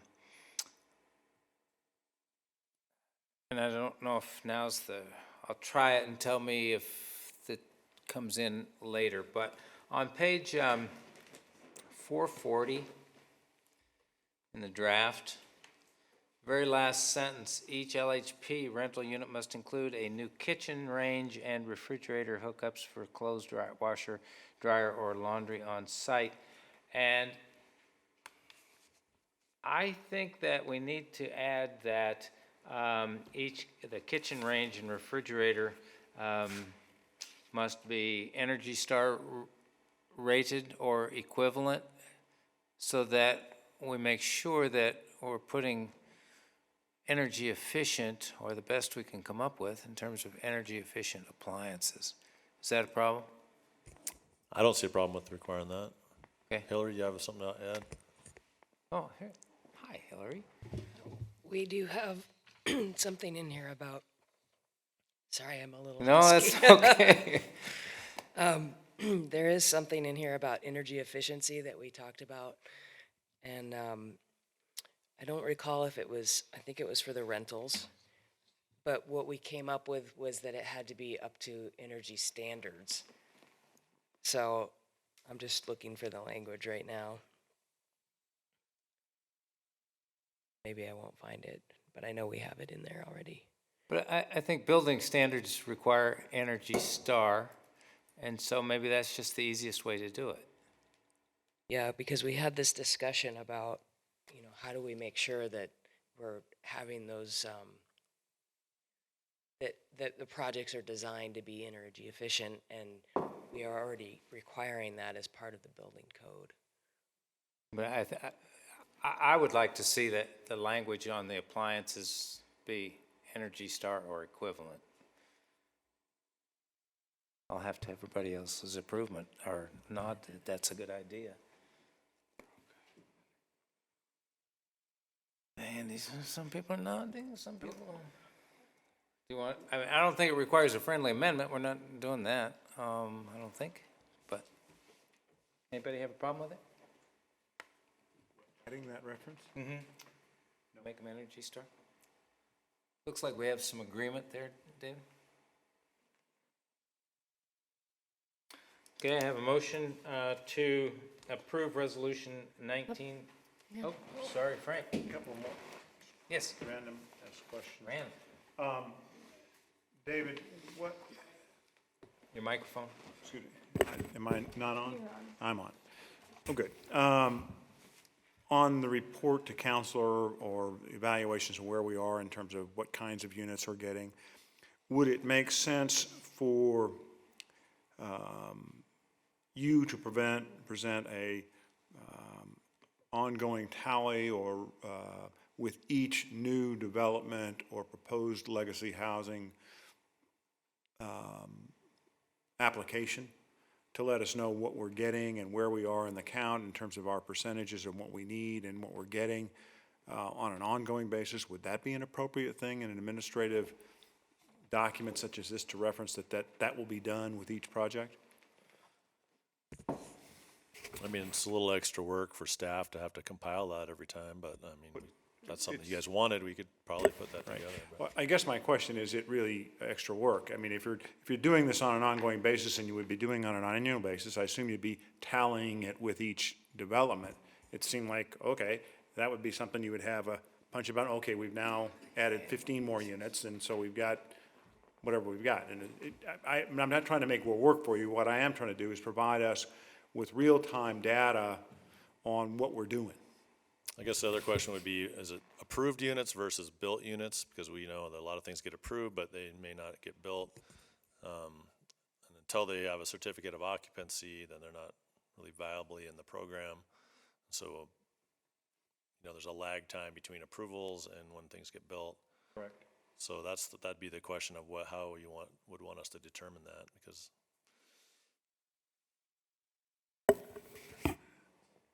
I'm not trying to make work, David. Yeah, we You can, would have we to be can put doing that that. stuff together and we can have a supplement in our But staff you'd be doing reports. that on an ongoing basis anyway, on both fronts. In other words, you'd be keeping, or theoretically, would be keeping track of what is in fact built and got a certificate of occupancy and what's been approved. And then we could also, it might be also really helpful for us to understand, well, we've approved this money, but we've only gotten 3. I mean, that would be an important thing for us to know on an ongoing basis.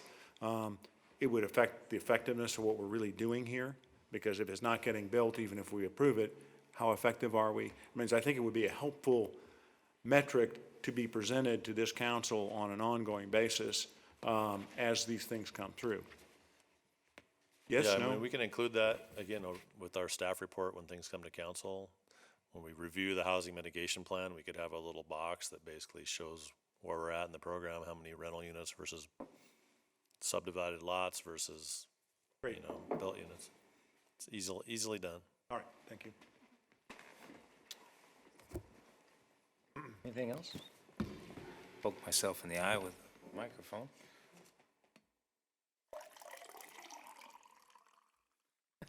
Thank you, Katie. All right, we have a motion. We're back to the, let me take one more look. Back to the resolution 19-11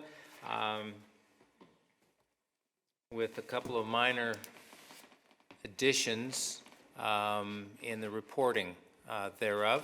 So all those in favor? And no one's opposed, so it passes unanimously. That brings us now to communications from Public Works Director, Craig. Good evening. Good evening. It's not good morning yet. Not quite yet. We're getting there, though. But based on that, I'm going to assume that everybody's read my staff report, and I'm going to give you the absolute briefest of cliff notes on this very important resolution. In summary of the staff report, there's about 41 miles of sidewalk currently in the city of Whitefish, and the ordinance essentially puts the burden of repair and maintenance on the abutting property owner. In an effort to encourage willingness to repair and maintain sidewalks, the city has had an annual budget for quite some time to assist property owners in the repair and maintenance of sidewalks. However, we have not had a resolution allowing the city to reimburse property owners for doing this, and so that's exactly what this ordinance does. Through this ordinance, property owners will share 50% of the cost. The council will, on an annual basis, have the ability to control how much money we're putting towards the program. Traditionally, it's been $25,000, so with the passing of this ordinance, we'll have roughly $50,000 worth of sidewalk repair on an annual basis. The city recognizes that repair and maintenance of sidewalks will reduce traffic congestion, improve air quality, keep pedestrians safe, and keep our city connected and accessible. And based on all of that, it's the recommendation of the Public Works Department that this resolution, 19-12, I believe, be passed. Questions for Craig? One quick question, Craig. Does this money then be distributed and will be considered for distribution based on sidewalk zones? Nope, that is the cash in lieu money. This Okay. will be based on application of a property owner to the city to share in the cost. So it'll essentially be kind of on a complaint or first come, first served basis. All right, thanks. Any other questions for Craig? All right, all those in favor of resolution, because, I'll need a motion. No, it's not in the public, we're not in the public hearing zone anymore. But I will need a motion. Okay, Ryan. I move to approve resolution number 19-12, a resolution establishing a sidewalk cost sharing program. I'll second. And Katie second. Any further discussion? All those in favor? And it passes unanimously. You have a new sidewalk, sort of, kind of. I will. All right, that brings us to communications from city manager, written report. Anything, Dana, that you want to fill in for? In addition to the report provided by Adam, while he was out of town actually last week, and the mayor was also out of town, Senator Tester's chief of staff came to visit with myself, and that was Friday. Some of the things that we discussed together were the infrastructure funding, affordable housing funding, small wireless facilities, Amtrak service, and then some of the COPS grants and other grants that are held up at the federal level. So he's putting me in contact with a few of the staff members that he felt would be able to help us, and he's actually really taking a look at the small wireless facility. That was an interesting discussion. Billings actually wanted it, and that's where they thought all cities wanted it, and so I provided him all the ordinance and Angie's staff report, and so he could hear why Whitefish wanted to regulate it and have local control. So that was a really positive meeting, and I'll fill Adam in on it when he returns. Anything on LWCF, Land Water Conservation Fund? I did he not. bring that up? We did Okay. not talk about that one specifically. They did mention some other funding options, maybe for infrastructure, water, wastewater. I'm not sure what that's not, I guess, talked about at the federal level very much because very little money is handed out, but he's also going to get me that information as well. Wonderful, thanks. Brings us on to communications from mayor and city councilors. There is a letter in your packet from Mark. Mark, I admire your persistence.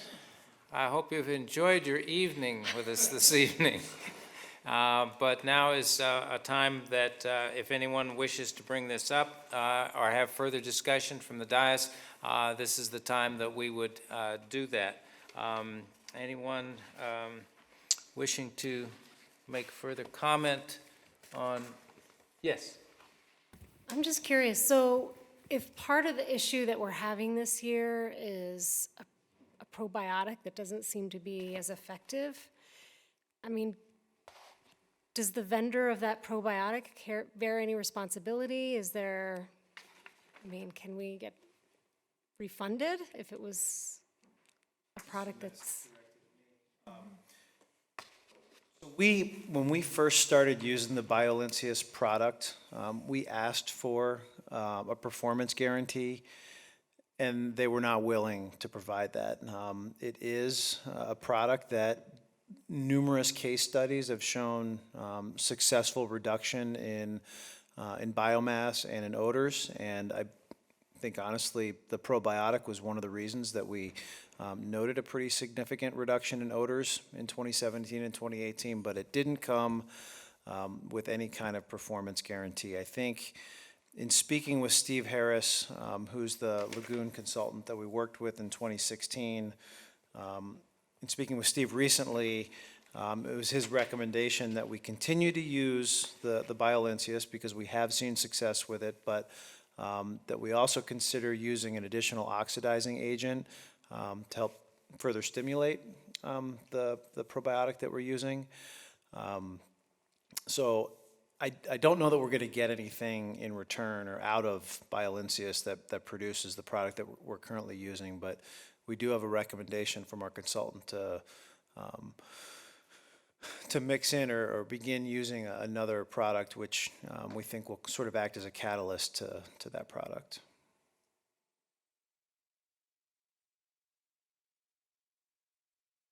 Did you have more? I guess, so is the update then, that there is something that we can add to the probiotic? Yeah, I mean, I guess in terms of an update, I did speak with Steve and kind of reviewed what we had done over the course of the last couple of years and confirmed that we'd continue to do that and that our operations didn't change significantly last fall and through the winter and into this spring. We did review some events that happened over the winter in terms of loading to the plant, which we think created part of the problem that we're dealing with this spring and this turnover. And you know, Steve was supportive of the actions that we'd taken. He is planning to be in Montana next month. He has a number of lagoons that he'll be evaluating throughout the state, and so I expect that Steve will be here sometime during the week of July 8th, just to do an on-site visit and kind of review records and just kind of do another, it'll be sort of an addition to the evaluation, the performance evaluation that he did a couple of years ago, but he's offered to meet with concerned residents, any council members or other staff that are interested. And so I'm excited that we have that opportunity. Last time, to get Steve here, we essentially flew him back and forth from Phoenix, which is where he's based, and this time we can, I think, get him on site while he's in the state and take advantage of that. So just to clarify, do we have something that we can do presently to try and mitigate, or are we waiting for his evaluation when he comes in July? No, I'm waiting for a proposal from, the company is CBX, that produces this oxidizing agent that Steve's recommending. I talked to the distributor, it would have been early last week. Well, I spoke with him a couple of Fridays ago. He was out of town. He was going to work up a quote last week. I have not seen that yet, but I did speak with him early last week. I'm expecting to see that. We need to analyze the quote. I want to look at the product in a little more detail and look at the case studies that he can provide. One of the things that we deal with in Montana, obviously, is a colder climate, and so a product that works in Louisiana isn't necessarily a fit for Montana. However, Steve Harris is well aware of the challenges that we have with colder influent, and so I take his recommendation pretty seriously. It's a living organic system. I don't have anything that I can guarantee is going to make an immediate fix, but we have, I think, an opportunity to look at a product that will help us.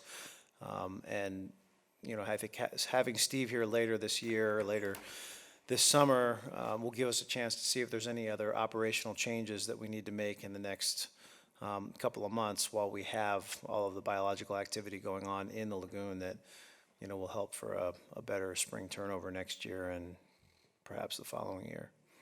Okay, thanks, Craig. Mark, it's probably not the answers you were looking for and that you've waited for so patiently all night tonight, but I do believe that Public Works is being proactive in trying to answer your concerns as well as neighbors and residents of Whitefish.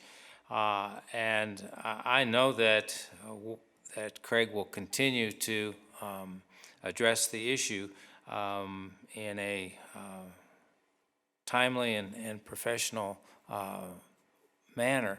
I really appreciate the fact that the two of you have managed to make the contacts and start working together to find an equitable solution. So,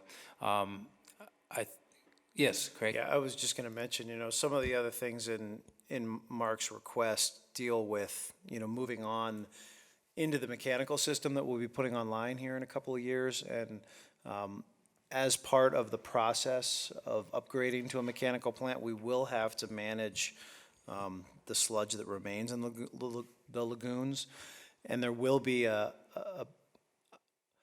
pretty detailed set of specifications on how we do that and how we manage odor control during that process. As I mentioned to Mark on the phone a couple of weeks ago, managing sludge and trying to maintain the biological activity in the lagoon is much trickier than it is once you're done using the lagoon as a treatment cell, and we have another means to process mechanically the waste that we're dealing with. We'll be able to manage that permit a lot easier with the new plant online, and so managing the sludge that remains will be, I think, it won't smell nearly as much, and we'll be able to do it through the existing plant, which will go a long way. But I'll continue to work with Mark on the questions that he has, and hopefully satisfy him and his neighbors that we're doing everything we can. Okay, thanks. Councilor comments, starting with Andy. I just have one comment, and I just want to recognize someone who passed away here very recently, and that's Jack Fletcher. And certainly want to send my condolences to his wife Flossie. Jack was very instrumental in 1995, made several trips to Helena with me to get the legislation changed so we could come back home and get the resort tax passed. And Jack went faithfully door to door, day after day, for literally 2 months probably to make that happen. He was the original founding member on the Resort Tax Committee and served the city very, very, very well for many, many years, and he'll be sadly missed. He was a great resident of the community and was a good personal friend, and I'm sad to see him go. But thank him for everything he did for all of us. Thanks, Andy. Right? No comment. No comment? Katie? Nothing. Frank? Nothing further this evening. Nothing further. Melissa? No comment. No comment. I will, in the 3 minutes that remain before we have to have a continuing resolution, I can use all 3, no, I won't use all 3 minutes. Andy's, no, please don't do that. We have a letter to Dana and members of the council and Adam that we have really a very clean and clear audit of our financial situation here in the city. And there, it was absolutely clean. No findings, no references and all of that. And kudos to you and the staff and everybody else that's working with you, but Dana, primarily you, because I know how much it means to you and it means to the city to get that right, and you've done just an outstanding yeoman's job. Thank you. With that, we're adjourned. Thanks. It's like